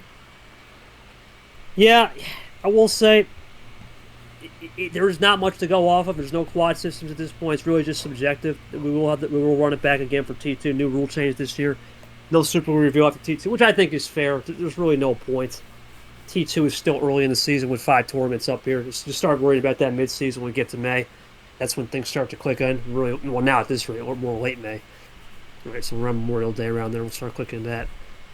Now, Yepez and me, we are tied on the numbers, but unfortunately for Yepez, he didn't get a single second place vote. There were some guys that had the boss at number 2 and lane rounds at the top 5. They're dusting that trio right there with, of course, me getting the tiebreaker with a couple second place votes, which is interesting. I didn't even put myself. That one I'm surprised about. Also, I don't understand a world where you go over Nick or Ashley, but again, that's how some people voted, so that's how that goes with the tiebreaker. I had Yepez personally third. I had you fourth, but ultimately, it just is what it is. We'll see how this goes going into tournament 2, but again, I had some of these top 4 results flipped around, but that is how the total AP points go with this. But again, I think it may be a bit of a controversial start. I don't know. I think there's a lot of discussion surrounding these first 4 spots. But yeah, in my opinion, I don't think Nick should have been below you in any sense of the word, which some people did have. But again, that's probably just my opinion. Yeah, I could see it. Maybe it just left a bitter taste in people's mouth the way you want. I understand that, but at the end of the day, if you look at the runs, it's hard to compare, right? Because he won against Andy, he won against Yepez, right? That was a big win, Ashley, and then my run, I did have that big win against Lane, who's number 5, right? That's great, but my run was more. It was, but my run's expected at the end of the day, right? I think maybe the only thing I could think of, is okay, we expect KT to back it up. Everyone just expects me to make a Final Four in March. It's just how it is, right? I've done it 3 times, so maybe it's okay. Made it again. I don't know. Maybe just because Nick's a new player. I'm more surprised that Lane number 5 actually. I thought it'd be Cap. Cap looked more dominant in the run, but Lane sneaks in there. A little shocked by that, not gonna lie. But at the same time, I did have Lane. I think 6. I think I did have Cap 5. Are you shocked by Lane there? I think Lane, really benefited off that +4, the no +4 win against Clay. I think that really was the welcome to Lane Sanders for the year. That was a damn good win. I know you weren't here for that episode, but that was one of the best wins of his career, no doubt. I mean, I had Chomik at 5, so I think Lane was my number 6 though. Let me check. I have it right up here. No, Lane was number 7. I had Chomik captain Lane, but yeah, I mean, I could understand where this comes from, but I think Chomik captain looked a little bit stronger, but Lane had some good wins in this tournament, so we'll see where he goes from here. But I don't know if this would have been the top 5. This is not the top 5 I would have put in this specific order it was in, but yeah. Coming up next though is I think the only it's one of 2 ties in the top 25.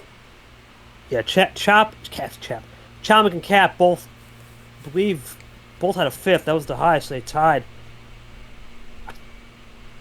Once again, I think that's fair though, because both guys had a little bit more of some things to be left desired, especially Cap after losing the Yepez light. I understood, but up to that point, Cap looked absolutely dominant, and you got a big win on Ghost, right? Which I thought was great. He took care of business against Myth.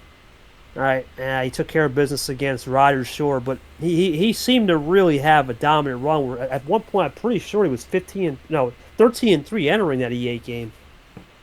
I'm a little bit interested on that. Now, Chomik, he had a little bit of an interesting run where he had a lot of guys that just tailed off and got that Ashley loss where it was good enough. I could see the case for that. Yeah, I don't know, man. I don't really have much to say. I think the ties there are good. The next three, as they tie for 6, Toasty, Carson, Clay. I'm a little surprised Carson's in the top 10. I'm not going to lie. Because I thought Clay should have been 9, personally. And I thought Carson should have been 10. But after looking at it, Carson had a sneaky good run. Sure, he lost the Toaster guy who's 8, which makes sense in connotation terms. But the drop-off is interesting, G, right? We talk about the drop-off. You look at the top 2, okay, that's whatever. Then you got me and your pet. That's 13 points. Then it's a 5 point. Then it's 11 points from 8th to 9th. So the drop-off's right there. Right, your thoughts on the drop-off now? Because we're starting to get to the point here where even Clay around the top 10, that's a big spread. From 172 to 109. Correct me if I'm wrong, it's a 63-point spread. Mm-hmm. But you look at the cream is starting to rise to the top, and the top 4, I'm not going to say the 5th, but 4th, the top 4 have a breakaway. 5th and 6th, 7th are kind of on their own island. And then really 8th through, I'm going to say 14th are really interesting because that's where the bubble starts to build. So your thoughts on Toasty, Carson, and Clay around top 10 before we get into 11 through 15? I mean, I think part of the splits comes into the fact with the format with the bracket. So, again, the top 4 kind of have a bit of a breakaway. I mean, they are the final 4, and then 5, 6, 7 have a good gap. I mean, even you could throw in 8 as well. Toasty with a 11-point gap over Carson. But yeah, I'm going to say this also. The next 5 spots from Toasty, the 12th, I had in the exact order it was. So I agree with that through and through. But, yeah, I don't have much to say on that. I think all these players were solid in the tournament. Maybe could have done a little bit better here and there. But I had them in the spots they ended up in. So I'm honestly fine with how this turned out. All right, very good. And then we'll go to the 11th to 15 minutes. How many times have we said Jay Caesar needs a big win? Maybe. We're going to hold that thought. He did get that maybe big win with Goldie. We know Goldie won the rookie class, so we'll see. We'll see if that is a big win at the end of the year. It's a wait-and-see game. Goes to 12. I think that's fair. Lee is fair. Sting, I thought Sting was about where he should have been, 13-4. It's all right. Andy there. Now, before we get to that last spot, there's a big cliff here because from 11 through 15 tonight, but 15 through 16 is a big cliff. Do you like what we're having? Caesar, Ghost, Leah, Sting? I don't really have any complaint. Andy a little bit interesting up there, not going to lie. But you look at it, he did lose to the champion Nick, had a decent win against Zach, decent win against Ed. Thoughts on that? Top 15 around that before we get to that last spot in Super League if we start today? Again, 11-12, I had that in the order it was. I had Sting and Leah swapped, but ultimately no complaints there, really. I went with a bit of a swing on 15. I had Arya there. I think Andy's a little too high. I had Andy at 18. I wasn't really that impressed with his wins this tournament, but again, I know I've been a bit critical of Andy in the past, so that could ultimately just be more of me missing something that other people see, but yeah, I mean, you see there's a giant cliff there. I mean, from 15th to 16th, it goes from 82 points to 66 points. So there's a very big drop off there. But again, that kind of goes into the fact with the split up with the rounds. But also, again, technically, there is one person who made the round of 16 that kind of stuck out from the rest of the field. So they are number 16 though. So we'll talk about him in a second. But ultimately just kind of this is the spot where I think things get a little bit grayed out, and I think this is definitely where a lot of variation happened because I think there was a lot of different opinions on who was the better players in round 32 specifically, but I think that'll be the more interesting conversation here as we go along. Well, we'll bunch these two together because there's a significant from 63 to 44. That's a whopping 19 points. That's a huge spread. Logan and Allen round out the 2 spots. Allen will be the first guy to miss. Logan the last guy in if we start today. This was a tough one. I was back and forth with these. These were my 2 people I had to pick. I actually decided to go with Allen ahead, but Logan got the nod. I think the thing here is, Logan lost to Ashley pretty bad, and Allen took Ashley to 2-hour game almost. I mean, there was a sweep, right? Logan got swept, and Allen took. Now, the only thing I think that's holding Allen back is he won against Kev now. Kev now coming back, and I think that's the only thing hurting himself in terms of resume when we get to the resume portion, which he's got to make a run, because really it's a win, but it's like a Sanford win with Cologne, same type of deal. So Allen's got to work on the resume, but for Logan, he gets in. Are you happy with that? Logan's a player that's more up and coming, you would say. Allen, we maybe not as much as me and Steve, but he was in the victory lane days. He is one of those OGs. It's been a minute since we've seen him up here, other than that one T5 run where he was absolutely on another level. Thoughts on Allen and Logan being the last two spots, two novice players. Let me look at this. 13th through 17th is all novice, which is interesting to keep in mind. Yeah, I mean, again, I had Logan, Allen the way they were. I think Allen definitely had a good shot to be one of the top ones. I had Arya ahead of both of them, but I think I was in island of my own for that one, similar to how Logan and Allen are on an island of their own with the rankings here. But yeah, I don't have any complaints about this. Ironically enough, I'll jump here also. Arya's 18, so technically I had Andy and Arya swap, so 15-18, but yeah, that's a huge drop off. 19 points, 63-44, Arya 44 points, Allen 63, but again, I think there's going to be a lot of shifting with this going into the Tournament 2 AP poll, but I think seeing what the thoughts on the comm from this perspective, I think gives an interesting insight going forward on the rest of the season. Yeah, we'll just briefly run off some notables here. Of course, you mentioned Ari 18. Zach up there, good to see him up there. Had a tough season last year. He's in there. And the rookie champion from T1, Goldie, moving in there. 37, of course, votes. Or 37 in the total score. Vapor, 21. BC and Bo. Interesting runs. We'll talk about them in a second. That's Superior Jenna. I'd say for Zach, that's big. Let's face it, G. His season was horrendous. Sure, he's only 1-1, but that Brad win might mean something. Goldie played both Nam and Caesar tough. Just tough loss there on number efficiency with Caesar, but Caesar eats quad 3 and 4 for lunch. We all know that. Vapor, hit or miss, right? Good win against Steven, but then just couldn't close it out against Toaster Guy. But he was very positive after the game. I say it's early. I can build on that. That's important for his confidence. I like what we're seeing. Background character continues to be one of the unluckiest players in the league with bot issues when he was playing Logan, just wasn't himself. I think he's one of those players where everything's got to go perfect on game day, including logistical concerns, or it doesn't work out. Bo, good loss to Lane, okay. Tapir and Janet tied for the last spot. I'm going to be honest. I think get a little away with Murr. I actually thought Retro should have been here. He was 26. I think Retro had a good, decent showing with the Lamas win, then played Chang pretty tough, all things considered. I'm surprised Retro's not here. Before we get to the people receiving votes, your thoughts on any of the placements that surprised you? Obviously, you got one of your big names up there, of course, with Arya, as you mentioned, who had 15. But other than Arya, who else surprised you?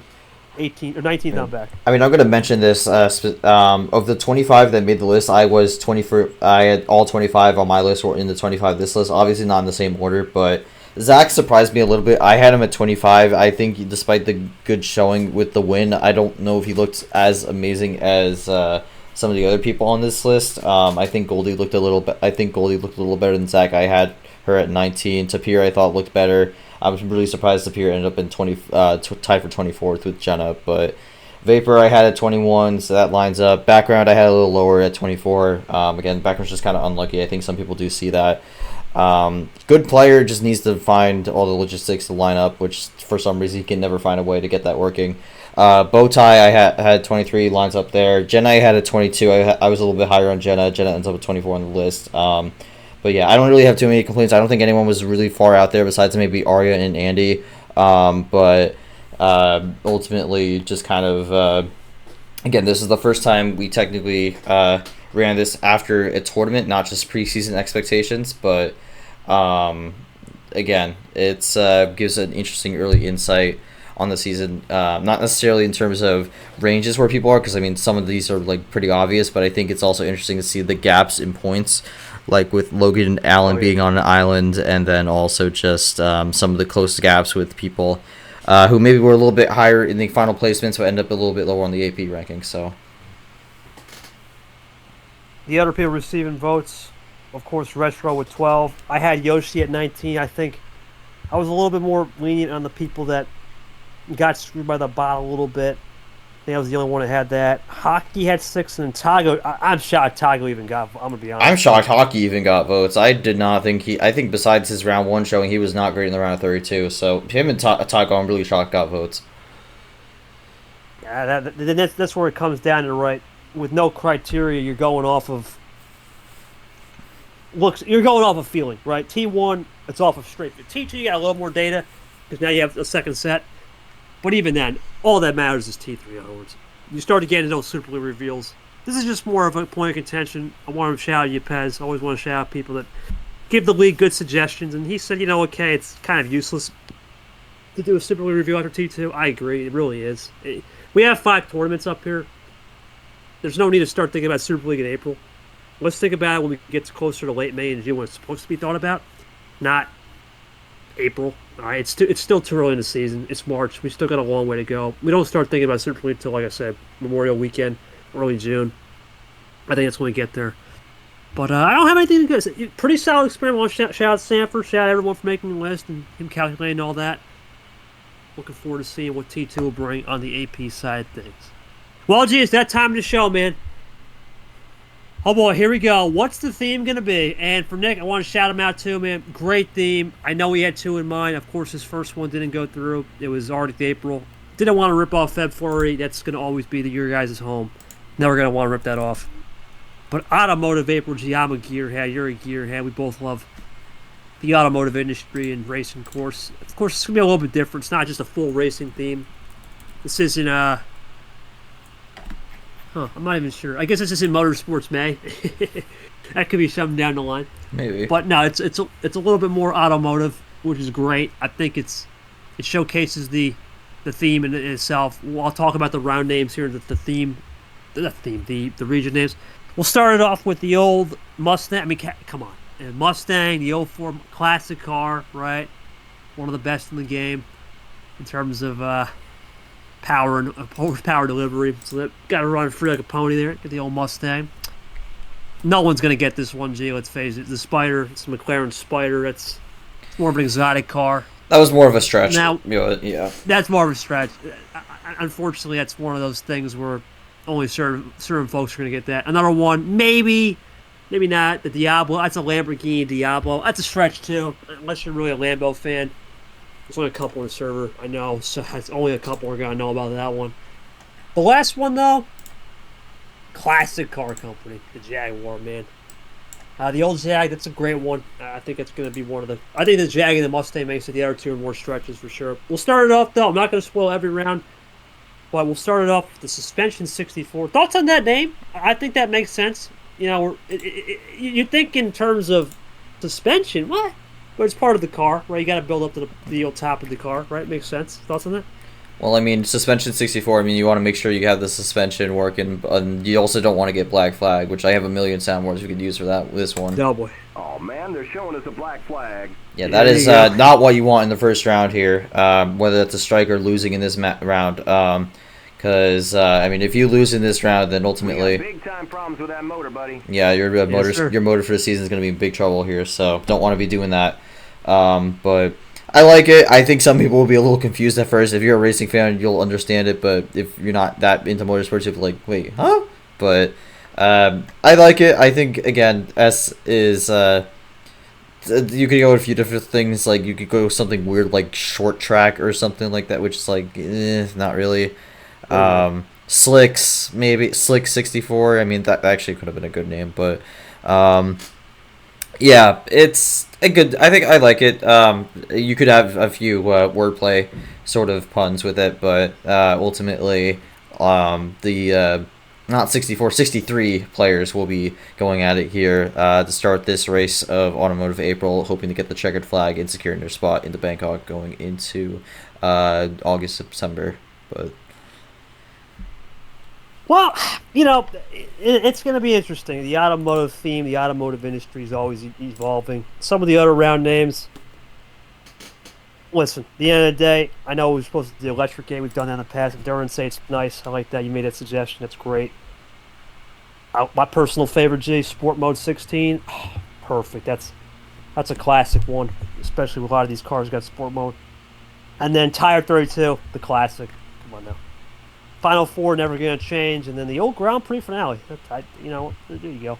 We'll wave the checker flag come maybe late April. We'll see how fast we run it. Looking forward to it. That's it, Nick. Thank you for the theme, buddy. Got some great intros, great thumbnails.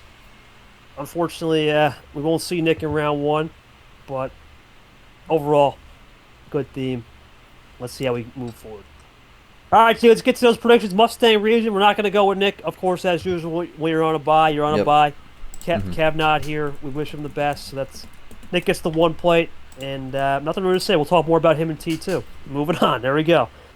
He beat the bye week, G. He beat the bye. Bye was giving him a little trouble. Yeah, I mean, some of them was lost in the bye week last season, so that's not an easy matchup. They don't take it with a grain of salt, but that certain someone was me. I struggled a little bit on that week. Anyway, gotta crack a joke myself one too. All right, well, let's get down to business end. Goldie Peter, this is the highest seed, I believe, of a rookie. Yes, it is. So, just Peter. Oh man, Gee, I know you've been very more critical of Peter. I want to believe Peter's back to some form of getting back to where he needs to be. But I'm going to let you make the first prediction, just this game, because this is one of your old school players from D2. I'm going to let you make the first prediction since it is the highest seed for a rookie. Go ahead. I'll give you the first tips on this one. This is the one game I'll do it for you. Go ahead. Yeah, I think Goldie had a good opening tournament here. I mean, again, round 32 exit, which isn't the greatest thing, but I mean, got out of the first round, got on the win column here. Andrzej did not do the same. It's kind of been a struggle for Andrzej ever since he won that March Madness tournament. Had one win in Super League, but besides that's kind of been like flaking all over since T4 2023. But yeah, I don't know. I think Goldie keeps the momentum running. I think she'll have all the tools needed to lock down Andrzej. I have Goldie winning this one 4-2. This is probably going to be a shocker, G, because I got to go with the CPU. CPU goes against a former champion? What is this? CPU is going against the champ, the OG, Peter. Listen, I think the CPU is starting to realize, hey, these rookies have come to play. Peter Andrzej was an old name. I still think he will be a little juiced with the automotive theme, but number efficiency. Now, Goldie struggled against Caesar. I think he's going to learn that. That's why I think Goldie will win this one 4-3. I think we're going to... Here we go again. We saw this round 1. This whole 7 train. I think this is our first one that goes 7. This is a close one to call. Peter's going to be coming up with that practice cup. Literally, because he gets his own cup. He's got a national holiday as well this month. Could be a little time to try to get that as well. I think Peter Andrzej could put in a fight, but I think Goldie will ultimately get it done. Learns from the number efficiency. Give me Goldie in a 4-3. Now, this next game, G, was a rematch of Christian Tago Marigold, the old T5, where they both got to a 100-game. Unfortunately for Gold, didn't have enough despite winning both 100-game series for his opponent and, of course, himself. Christian Tago, man, first player in a long time to dish out of sleep and then get swept. I don't remember the last time it's happened. It's been a while. He's got to get the win here. This is must win. Christian Tago needs to get this win. He's the player that needs confidence. He's got a chance to really make a statement here. Give me Chris Tago 4-3. It's going to be another classic. These two are going to put on a show on the stream. Both games being streamed by like Peter Goldie and Tago Gold. Give me another one classic. Ooh, okay. Yeah, okay. So audio cut out for a second. It's fine. I just got to reconnect it, but I'll talk here because it's picking up. But I mean, KT goes with the 4-3 for Tago. I'm actually going in the opposite end here. I think Gold's due for a win here, especially after a disappointing start to March. I know we talked a lot about how their tournament went or the season went last season. I don't think they have the exact same start here. I do think they get a win earlier on. So I have Gold winning 4-3, but I do think this will be a really close and competitive match. Be a good one indeed, G. Should be a good one. Rematch from last year. This is not a rematch. It's a non-stream here. Vapor Camaro. Obviously, Camaro trying to get off the hijinks of whatever T1 was with the Sanford win. This thing, he got swept. Vapor, tough loss to Toast, but did play competitive. I think Vapor's got too much in the tank. I know it's his last rodeo here in Automotive. And of course, every tournament's his last rodeo from here on out. I think Camaro's a great player, man, when he can get certain cards. I just don't know if it's going to be against Vapor. Vapor gets a non-game 7 win. Give me a 4-2 Vapor. What do you got? I have Vapor 4-1. I just think Camaro got a little bit frazzled on the scheduling to start out, and I don't know how much better it's going to be. It really escaped with a win in the round 64 in March, but here's the thing with Vapor. Vapor's not really someone you look at as like a tournament win, a title contender in terms of the tournament wins, but he's someone who's going to be a tough matchup in the early rounds. So I think for Camaro, it's going to be a little bit too much for him. I have Vapor winning this in a convincing 4-1. Vapor and a 4-1, both agreed on there. And this next one, this could be upset City G. Myth gets his 100th career game. Congratulations to Myth. Game 1. So he'll start it off and light the candle. He gets the home call, which is great. Against good old Sharpie man, ALP. England Plant took a tough reverse sweep. He's got to get back on the schneid here, G, but I think that's just a tough way to lose. CPU's going with Myth 4-3, not going to spoil the party. I think Myth has been really good in these round ones. He knows how to play the lower tier. So does LaPlante, but Myth's got a little better ammo control. I think Myth gets the win. Are you going to surprise this G and go with Mr. Sharpie? What do we got? I think here's what's going to happen. Game's going to start. ALP is going to sniff that Sharpie, and what happens is Myth runs Plan A the entire time, and ALP goes 0-8 to start the season. I have Myth in a 4-0 sweep because of Myth getting a really good set of hands. Well, he didn't go 0-4 though. He went 3-4. Oh, 3-4. Okay, I'm thinking. He got reverse sweep. He got reverse sweep. He'll be on 0-8 streak, for games. But yeah, I think this is gonna be a game where Myth just runs Plan A, and then ALP can't do anything about it. So, give me Myth in this one in a sweep. All right, Myth in a sweep. I got a classic 4-3. We'll see how that one goes. Non-stream here. Could be a good one game, though. Could be a sneaky one. Goes versus the creator. For the most part, MGR should have won that game. He should have won that game. There's no doubt about that against old Chomik. But played a little content creation game. No idea what to think about Ghost, man. He had a good run, but then he had the cap game, and his confidence is rattled. I think the CPU says 4-2. I'm going 4-3 Ghost. I think it's going to be a closer game than people think. Grim looked good. Grim looked actually really good in round 1. I'm surprised by that. I know you were kind of shocked about it. He was really good. I think if he gets his head on straight, he could make a run here. But I'm going to go Ghost. He'll pull through barely. What do you got? I went a little bit more conservative. I don't know. Something's missing from MGR in terms of the gameplay. I think Ghost, the speed's going to be a little bit too much to handle for MGR. Give me 4-2 Ghost here. And, I mean, we know how good Ghost is with the chains. So, I mean, if he gets a long one going, it's going to get MGR a bit rattled here, potentially. So, Ghost is a tough one to play against, and I just think it's going to be not the ending MGR is hoping for. But, again, I just think something's missing from MGR in terms of the gameplay, and just got to find it at some point. Let's go over to Logan Dark, G. Dark going to get his 100 start to one of the OGs. And we're only 1 of 9. There's only 9 of us. We're part of it. So there's 2 right here. There's Dark, there's Myth. A lot of OG. Brian's another one. Of course, JT. A lot of OGs. But I think for Logan, he's got to get that 0-5 off the mouth from that. He's got a lot more. He got punched in the mouth. He's got a lot more to play for. I know Dark's got his 100 start. Dark should have had this last year if he had just moved further. He hasn't been to a Sweet 16. It's been a year. I think his last win might have been this tournament. It's crazy to say. I think Dark will. He'll go 7 again. But I think Logan gets the win 4-3. Ultimately, just finds a power play at the end. What do you think? I have Logan winning 4-3. I think this gets close, but I think the problem is Dark's going to be running an endurance game, and it's really up to Logan whether he can handle that or not. I think he'll start a bit rattled early on, but I think he'll figure it out and slowly get his way through it. So I think Logan wins this in a very close Game 7. Close Game 7, says G. All right, G, this is an interesting one. Lane, Eric to close out the region, not streamed here. Eric had a good showing against Ashley, but Lane, I think Lane's just too much here, G. I hate to say it. I think Eric, the thing with him is the power play game is not good. Lane's power play game, incredible. He is one of the best at throwing those power plays and really getting in your head. I think that's too much for Eric. Give me a Lane 4-2. I think this is too much Lane right here. I think Eric will get a win off a power play, but that's about it. And it's just not enough. Lane's got too much in the tank. What do you think? I have Lane winning 4-2. I think Monaco showed some really surprising flashes in March, but I just think Lane's going to shut that down a bit. But Monaco's been looking a bit better than he was last season, so I would not be surprised if he finds a way to get a win this season. Yeah, it could be that next tournament indeed. Now we'll go over to Spider Region G. Ashley looking for 100 career wins on the table. Will she get it against H? It's kind of funny. The full circle moment. Her first career match was against H. It's just hard to believe this is even a 116. H has fallen off an absolute abysmal cliff. I'm going 4-1 champ. I don't know, man. I used to be on that H train forever, but it hasn't been the same. I think I got to fall off it here.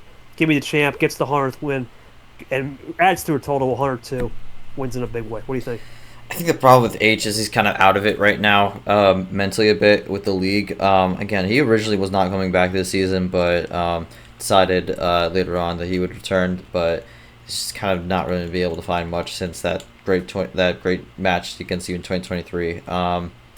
Yeah, I have 4-1 on this one. Yeah, it's unfortunate to see. I think H does have some good stuff, but just cannot find anything at the right times, and just kind of falls apart. So, yeah, I'm hoping H can have a bounce back at some point, but it's just the signs are not looking great.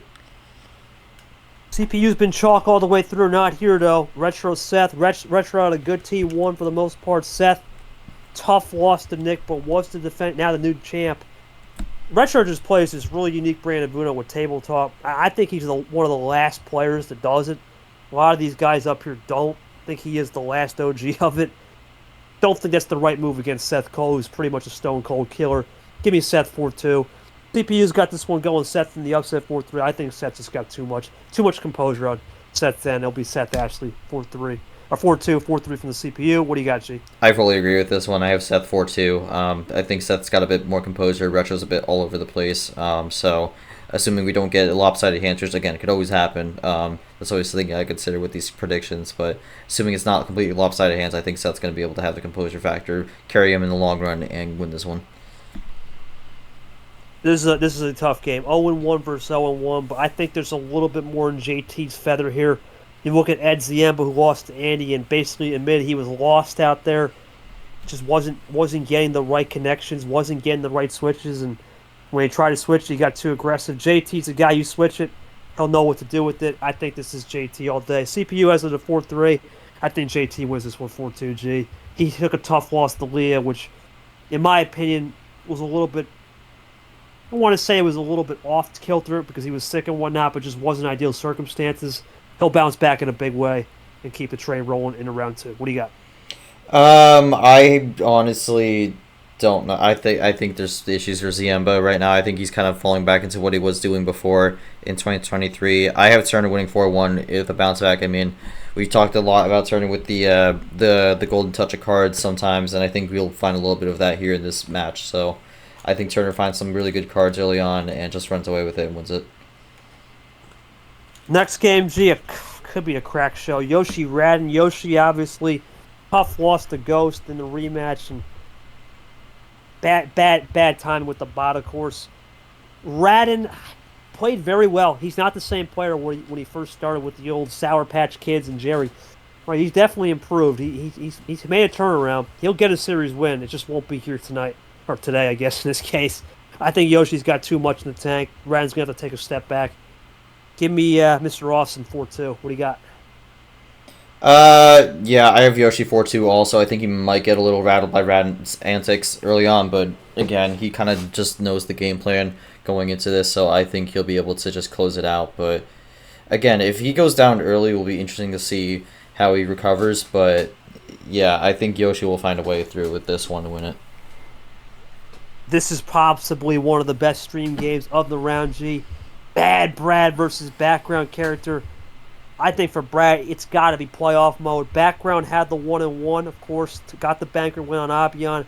Brad has a sour taste with the Zach loss. He wants to prove he's still that bad man. 6th seed, number 6. The stars are aligning, but it's going to be too close to call. I think Bad gets it done, but he's going to squeak by in a 4-3. I think Bad's got that patience game going to be worked out. Background plays a little bit more at Draw City. Brad knows when to time the switches. I'm going to go with Bad Brad in a close 4-3. What do you think? This is a tough one. This is a tough game. Yeah. Brad really needs this win. That's the thing. Background started with 1-1, but he's going to be hungry for redemption, and I've seen what Background's capable of. I think out of the draws Brad could have gotten, this was not a good draw for him. I think this will be very close, but I ultimately think it's going to be a quick maneuver at the end, and Background will find a way to get the win 4-3. So, it's kind of crazy how this one lined up, but I think this is going to be a very close match, and I do think someone's going to be really disappointed with the result at the end of this. But I have Background winning this in down to the wire, Game 7. Could be a game of the round. This is one or two. I think that could be the game. There's another one I'm looking at. Club out of Region 4. It's really good as well. This was another stream G. It's Mr. J Caesar. Each quad 3 and 4 for lunch. He's got M. M played really well against Lane, but it's M. You never know what she's going to do. She'll either eat an edible on stream or do whatever. I don't know what M, man. I think this is a tough draw for M. Caesar is he's just so damn good in round 1, too. It's really what makes him great. We start talking about him in round 3. Can he get special? I think this is just too much Caesar here. I'm going Caesar 4-2. I think M's gonna keep it close, but Caesar's got the job done. What do you think? I have Caesar 4-0. I don't think this will be close whatsoever. I think M's gonna be in a bit of a chaotic mode. We know sometimes Caesar can bring out the weirdness of some players, but yeah, ultimately I think Caesar's gonna have the composure with the round 1 and just kind of lock it down because M's gonna be in that quad 3, quad 4 area. So again, when it comes to that, Caesar is a master, but. Yeah, again, the biggest thing for Caesar is getting that quad 1 win, which seems to constantly elude him, but I think he'll have no problem winning this one. Gee, get the bodyguards, get every single thing in the book. God. Get the hospital beds. It's once in a lifetime, baby. Get the soundboards. I mean, this is going to be a crack show. Monkey versus Heat Check. Oh, my. This is good. I'm just gonna open this. This is probably gonna be after Game 1. I guess you really are as dumb as you look. Someone's gonna say that to someone, and it's not gonna be good. But proceed. This is not a stream for that reason, G. Could you imagine this is a stream game? I could not imagine that. I don't think we don't need to see that. Monkey had one of the worst moves I've ever seen with the power play. I mean, not the power, the lead in the reverse open, and he just said, "Oh, I just had to do it." What? Ard played drip like an animal and played 164 cards and lost by 1 card. I know round 1 Ard, it hasn't been the same as Heat Check Ard, but Monkey's got no momentum right now. I think Ard's got a little bit more in the sense that he knows how to take these things 7 more than Monkey. I'm going with the upset here, but this is a crack show of a game. I don't know. This is going to come down to who's actually going to stay composed in the calm water. Because tension's going to be high. Heat Check Ard in 7. What do you got?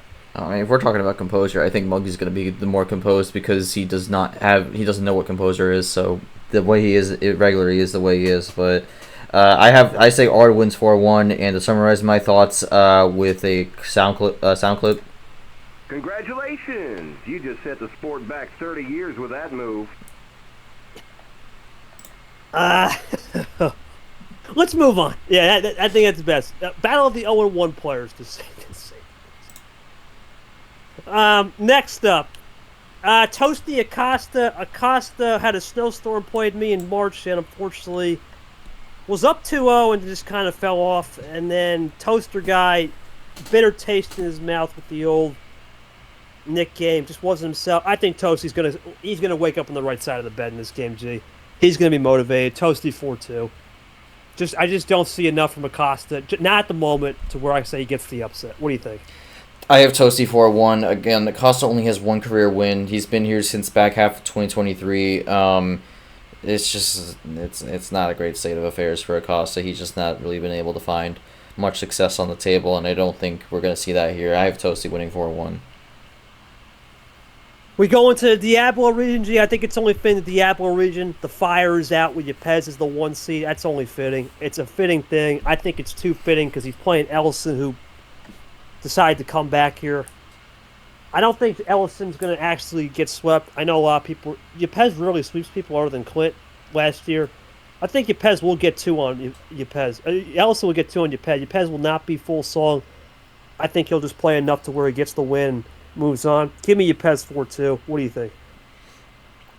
I have Yepez 4-2 also. I think Ellison's going to have a better tournament this time around, but ultimately just going to be Yepez who gets the job done. But again, I think Ellison's kind of had some issues where they're not really feeling confident in themselves, and I don't know. I think if they have another bad loss here, it could be trouble for the rest of the season.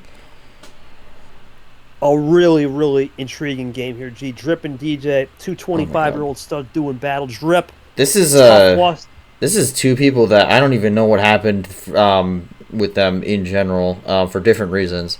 But continue. Yeah, we'll start with Drip. Drip just, I don't know what happened when he was playing. He had a great win against Heat-Check Ard, but no idea what was going on. He actually gave up the biggest card comeback since that San Francisco game with 33 cards. I came back. It's kind of under the radar moment there.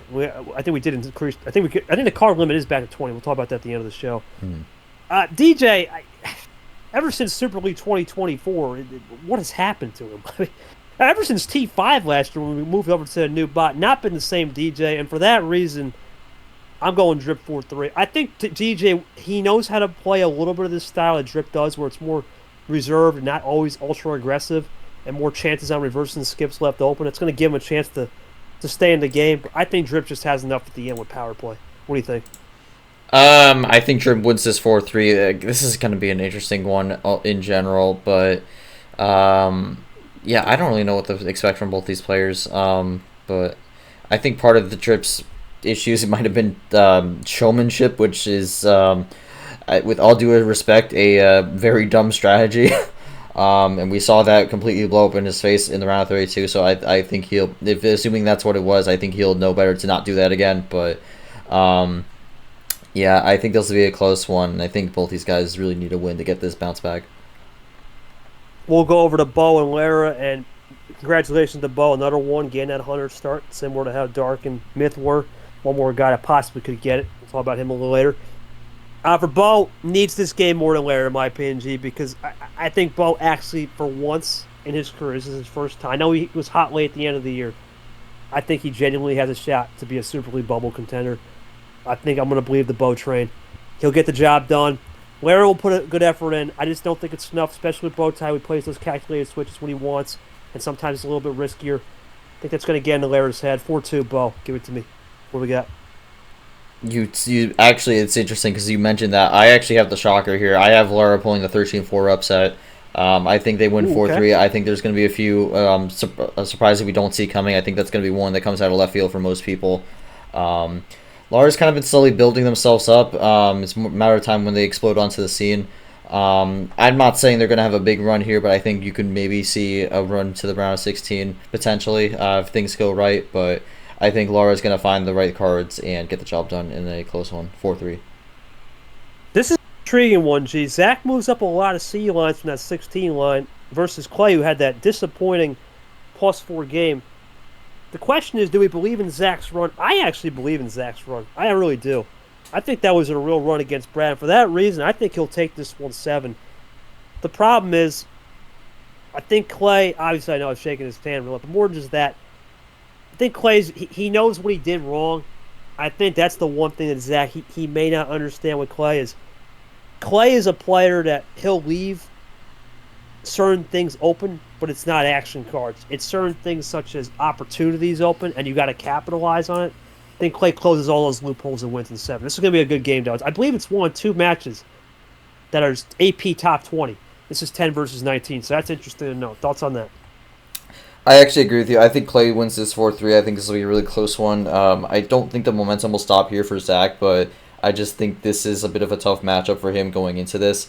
Clay has kind of been on a bit of a roll, and I think he had a bit of a misstep in March, but I think he'll be looking to bounce back and get something going here. Gotta remember also, he was on the bubble to make Super League in 2023. 2024 was a bit of a mixed bag. He was kind of in that mid-pack, but I think this season he's looking to kind of get back there and make his first appearance in the postseason. These next 3 matches, G, are very good in my opinion. Very sneaky here. We'll start it off with Nam and Jen. Nam, oh man, second time in a row getting a D2 player to start. Obviously lost to Goldie. Jenna, tough loss to Nick, but had a great win against Brought the Rock. I think Jen is for real in terms of the eco mode she showed against Brock, but I'm not going against Nam. Nam is hungry, man. He knows this is it. It's got to be playoff mindset. He cannot afford to go 0-2 in his career right here, or at least in 2025. Give me Nam, and he makes a statement. Give me the 4-2 Nam. He'll make a statement here this one. I got him. What do you got? You're gonna hate me. Look, I mean, we talk about there's usually some shocks here and there. Sometimes it's just kind of getting off to unlucky starts. And I don't think Nas played bad, but I mean, again, this is not a good draw to get in the opening round. This is going to be a real close back and forth, but I think ultimately it's going to be some of that card switch knowledge Jenna has bringing into this one to win this one. Again, also one of the people who uses the no you with the reverse, which doesn't really do much, but again, it could be a slight mentality thing. I think Jenna wins 4-3. I think Nam's going to be one of the shockers to start the season, going 0-2 to begin. But I really think this is going to be, if that does happen, it's really going to be a test on how Nam can recover with the potential pressure of not even just missing out on the playoffs, but maybe even relegation. I wouldn't say the fire would be there yet for relegation, but I think you definitely start feeling like a tiny bit of the heat. Not that much though. Yeah, we'll see. He's a kid. Remember, we saw this incident with Brian last year where he just didn't get the scheduling going right. Stingray versus Knight, another good game here on stream. I think Stingray has really looked good all season, right? I think the way he's been playing, I know he lost to me, but that was a different. He took care of business against Camaro in a sweep, took the business against Dark. He's been able to play this more strategical. Knight had a tough loss against Toast. He should have won that game. In my heart, I think Sting wins this game. I really do. But the CPU is saying Knight's going to win because Knight deserved to win against Toasty. I'll go with the rare 14-3. Knight gets the job done. The only thing I think the one advantage Knight could have is maybe he just doesn't buy into Sting's antics with the house. Of course, Sting, not too far away from Vegas. Of course, Reno as well, big city for him. I know he plays the house a lot. I think Knight pulls the upset. I'll go Knight here 4-3. What do you got? I actually also have Knight winning, but I have Knight winning 4-2. I think this will be, I think he runs away with it a little bit. I think Stingray, also playing good. I just had a few, small table issues off the cards, but ultimately I think for Knight Walker, was disappointed after the result from last tournament, and I know he's been motivated to, get back at it and get that win, so I think he'll be able to get the job done. He was excited going into the season, being in D1, and I think that some of that excitement and motivation and way translating it is going to help him get the win here. So I have Nightwalker 4-2. Nightwalker, all right, we got double on that one. G, your preview of the game of Aria, the OG 2023 Super League, the only one that I believe is an OG from Super League 23 in this entire tournament. I think it is, yeah. I'm actually going to do something different here. I'm going to try a new strategy. I am actually going to make a prediction for this game. I think Arya wins 4-3. I'll leave it at that for the prediction. But, I mean, I think this will be a very close back and forth. We know each other's styles. Arya is still coming back in after a season break due to an IRL situation. For me, kind of just trying to break this drought that I've been on where I haven't really been able to get out of the round 64, round 32 much. So it's going to be a big back and forth, but I think this will be one of the matches to watch out for. CPU's got you win G4-3 going off that old history. Remember, you were up there, and you definitely know this style. You were in Super League. You were in Group B. That's what really enabled you to get to that Week 5 match. It's one of those matches. It's old history, right? We've never seen Arya as much. Of course, she had that tough loss to Leah. I can see you pulling this off. I really do. I think you get back on the stand and get the 1-1 and then go from there. You probably had the worst game 7 of the entire round 1. You lost to Yoshi in a turn. After he gambled on, 6 cards? 7. I think you get off the 7. Right? And you get off the schneid here, you get back. Arya will sit back and take this one a little bit to the side. We'll see how that one goes with her tournament 3. But G will move on. That's what the CPU says. And even though he picked against himself. I will not be making predictions for my game. I'm not breaking rule. No way. Hell no. Chomik A-Rod. Oh, man, I mean, I like to think A-Riders would have something for this game. But he just was too nonchalant against the captain. Chomik, he just got off the Masters class. He's living on the hog. Too high on the hog. Chomik 4-1. I know the CPU says 4-2. I just think Chomik's too much for A. Rogers, man. That split ammo, Ashley knows how to handle it. She beat Chomik and Allen, but that split ammo for Rogers, it's lethal. I think it's going to become something that Chomik needs. He only needs 2 split ammo wins. He's good with power play, and he'll get something on a luck-based win in Game 4.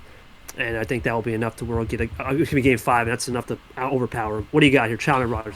I have Chomik 4-2. I think Rogers will put up a decent fight. We'll try some new things that actually work out for a bit, but I think Chomik just has too much experience in terms of the style to fall on this one. So another unfortunate loss for Rogers, but I would say Chomik wins this one and moves on. All right, I'm going to preview my game. I'm not going to make a prediction. All right, me and Mac, this was a game that happened 2 years ago. It was the famous 29-card comeback. I look forward to playing Mac, man. He's a professional dude. A lot of respect for him off the table. Great guy, great friend. I think it's going to be a good game. You know, first time in a long time in a round one. I'm not streamed either. That's interesting. But it'll be a good game. I think Pac's a good guy. I'm looking forward to playing him. Only you make the prediction, G. What do you got? You got the upset or you got the buff? I used that game, the 29-card comeback, a while ago, and the only reason that happened was because Mac could not finish the game for his life. And he did not have a good start to the season this time, and I think he's in a bit of a weird spot right now. He got the win, but then he started losing pretty heftily in these last few tournaments. So I think that continues. I think this is a terrible mismatch here. I have what will be my last prediction of this, a 4-0 sweep. All right. There you go with the 4-0. See how it goes. I was alluding to that second game that's going to be really good. This is it. I think this could be the best stream in the round. Here's why. You have William Brock that wants control. Ammo absolutely out the wazoo. And you got Abian that will fire a +2 like no other with his +2 control. This is going to be a crack show. This might be one of the best streams in the round. Brock will have to go 6 games to get 100, so that's not always guaranteed, but it's on the cards. And for that reason, I think Brock will win. I think he's a slow burner. He's not a T1 guy. He picks it up in T2 and T4 and 5 especially. The slow burner Brock gets the win. I know Abian's trying to get the Bangkok man, Indonesia and all, but not enough. Give me WB in a big style win to get that 100th and a Game 7 clincher. What do you got? I got Brock 4-2. I think this will be a great match. I think both could use this win here, but I think Brock's going to have a bit more on the cards here to get the job done, be able to find those connections to close this one out. So I think this one goes back and forth for a bit, but then Brock wins the last 2 games to win it. 4-2. This is an interesting game. I agree on that one. The Battle of the Lone Star State, good old Texas. Hard Texas, Carson Bryan, 919. We've always wanted this matchup. I don't think we've ever gotten it. And this is an interesting one. Carson coming off as a top player in the league, now 9th-ranked player. Bryan played Yepes exceptionally well. In fact, if he made a couple less errors, he could have won that game. And for that reason, I don't think Carson has it easy. Give me Bryan going 7. Carson gets the win. I think Bryan goes 2 for 2 on Game 7. But ultimately, the one thing that he needs to work on is just simple errors. Carson will pick up on those errors and he'll get the win in a close one. What do you think? I'm going to go one step further here. I actually think Bryan gets the job done this time. I think he wins 4-3. Yeah, I'm going for a few big picks here, but I think Bryan knew what he did wrong in the March match, and I think he'll take that into consideration going into this one. I mean, Bryan has shown some good flashes in the past. Remember that Nam game last season where he objectively should have won, and then March as well, where he was really well, maybe just one or two small mistakes that cost him. But I think Bryan will be able to go into this one, the focus, composed, know what he needs to do to get the job done and get it in a 4-3. So give me Bryan with the shocker. Bryan with the shocker. Who will he play? Andy Lamas. Andy, a great T1. Sure, he lost to Nick the champ. Lamas, disastrous. There's no card luck. Couldn't find anything. CPU does know that this is Lamas' tournament, though. Statistically, T2 is his best. He got his first medal. Made the Elite 8 here last year. I think he starts a big train right here. I agree with the CPU. Upset City, Lamas. Hard to believe he's an upset saying that, but I think Lamas gets back in the schneid. And he has a little bit of interesting style. Lamas is good with those random styles. Give me Cody Lamas, 4-2. What do you got? I also have Lamas 4-2, but I will say this. If Lamas gets down early and starts getting frustrated, that could spell disaster for him. We know he's kind of been a little bit off on the composure when it comes to the cards, based off how he's commented post games and also just post match at times. So I think for Lamas, if things start off rough for him and he's losing that composure, that could spell disaster. But I think he'll be able to start off with a solid lead, and maybe it'll be a bit close back and forth. But I think he'll be able to get to an early lead and hold on to it to get the job done. But again, if Lamas goes down early, that could be trouble. Lamas definitely got to make a run. Andy had the run. We'll see how that one goes. Geez, someone that's on a vengeance towards Charles Sanford, looking for 20 series wins. Game 1 will be 250 all-time in his career, and he's looking for 200 regular season starts. A lot to play for the Salmon after that, whatever that was against Camaro, lost 4-3. Hockey, which hockey's going to show up for me? Is it the DJ hockey, or was it that Yepez hockey that was table talking and looking like a D2 player of his old self? This is the worst draw for hockey. I'm sorry, this is not a 6-11 that hockey wants. This is a motivated Sanford, too many accolades, and when the accolades are on the line, no games are played, Charles Sanford shows up. Sanford, all day, 4-2. What do you got? I mean, I would have said the same thing last round for Camaro, but you saw how that one played out. I think Sanford, two matches in a row, is getting D2 players that can be a bit chaotic on the table. So I think it's really just going to be Sanford needs to take what he learned from that loss in March and just take it here to make sure things don't get too out of control. I do think he gets the win here 4-2, but if this, again, this is a similar thing with Lamas. If this starts off rough early, it could be trouble, but I think Sanford will get control of the game and be able to close it down. RG, I lied. I forgot. This game I'll let you do, because this has a lot of lore behind it. Go ahead. This is, when you talk about terrible draws, oh man, Steven is not going to be happy with this one. Tapir versus Steven. This was the Final Four matchup in back-to-back tournaments in February Flurry and April Airwave. And it was not very close either time. In February Flurry, a little bit closer that time. Tapir was able to get the win there in a 5-3, a solid showing. Tapir had control for most of the game, but Steven was coming back towards the end. But then April Airwave, I mean, Tapir kind of had his number at that point. In the 5-1, it was not close. I think this is a terrible draw for Steven, especially with how March started. This is not looking good for him. I have this in a 4-1 for Tapir's favor, especially when he needs to bounce back. Yeah, I just think this is a terrible draw for Steven. Steven's got some composure issues, man. You can't be table talking against the guy that's very motivated. I agree. Tapir's going to win. I know CPU says 4-2. I just think it's just too much Tapir, man. He's not. The way he lost to Clay pissed him off. That's enough to get things going in his direction. I'm going Tapir all day. 4-1. Tough one for Steven to start the year. The only other game I believe that is a ranked-on-ranked AP Top 25 game is Alan Leah. You know, Leah had a great run, man. I was really impressed. Of course, lost to Yepez, and that's a top player, though. I mean, I'm going to jump in. I thought Leah was due for a run at some point, so I'm glad to see it happen last tournament, but continue.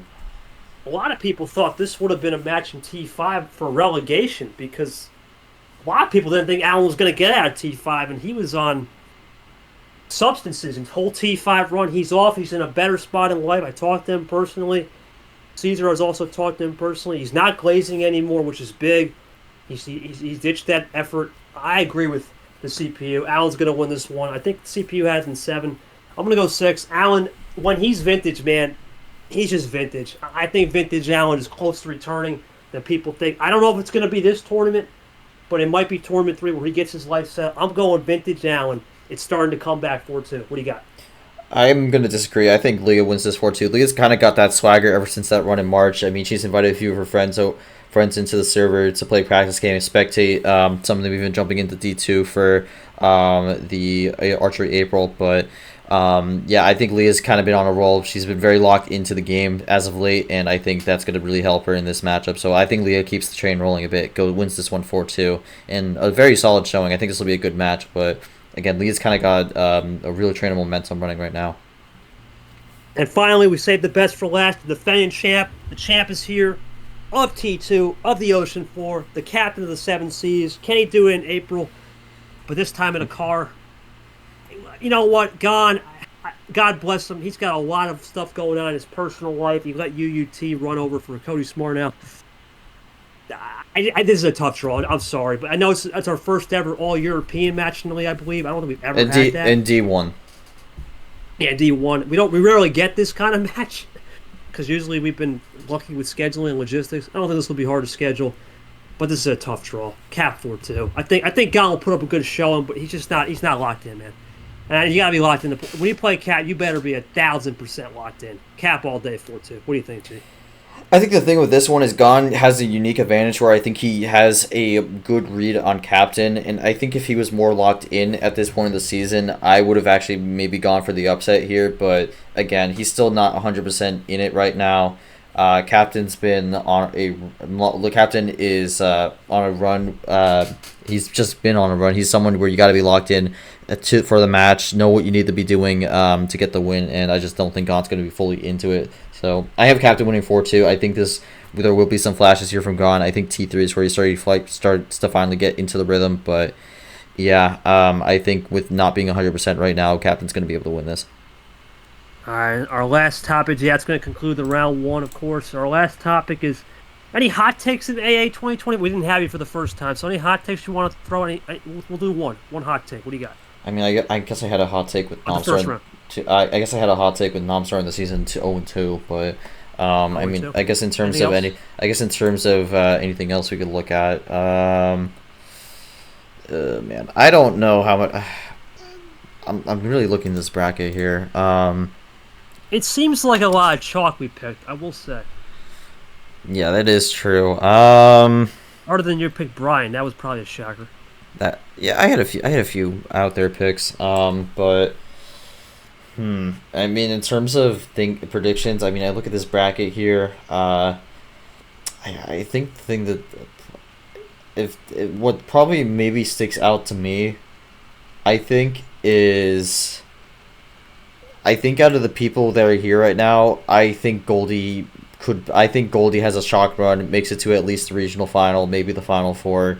I think this is the tournament where she comes out and puts on a show. I look at her side of the bracket, it actually is pretty favorable, all things considered. I know if she wins the first round, she'd have to play Nick, but I think she has a good read on that play style and would be able to adjust to it pretty well, so I actually don't think that'd be a bad draw there. And then other side of the bracket, I mean, I think she could beat anyone on the other side of the bracket also, if she's 100% going into the game. So I actually think Goldie could go on an upset run here and maybe make the final four. I'd say at least regional finals though. I think our Cinderella. I gotta pick a Cinderella run. I'm trying to find one.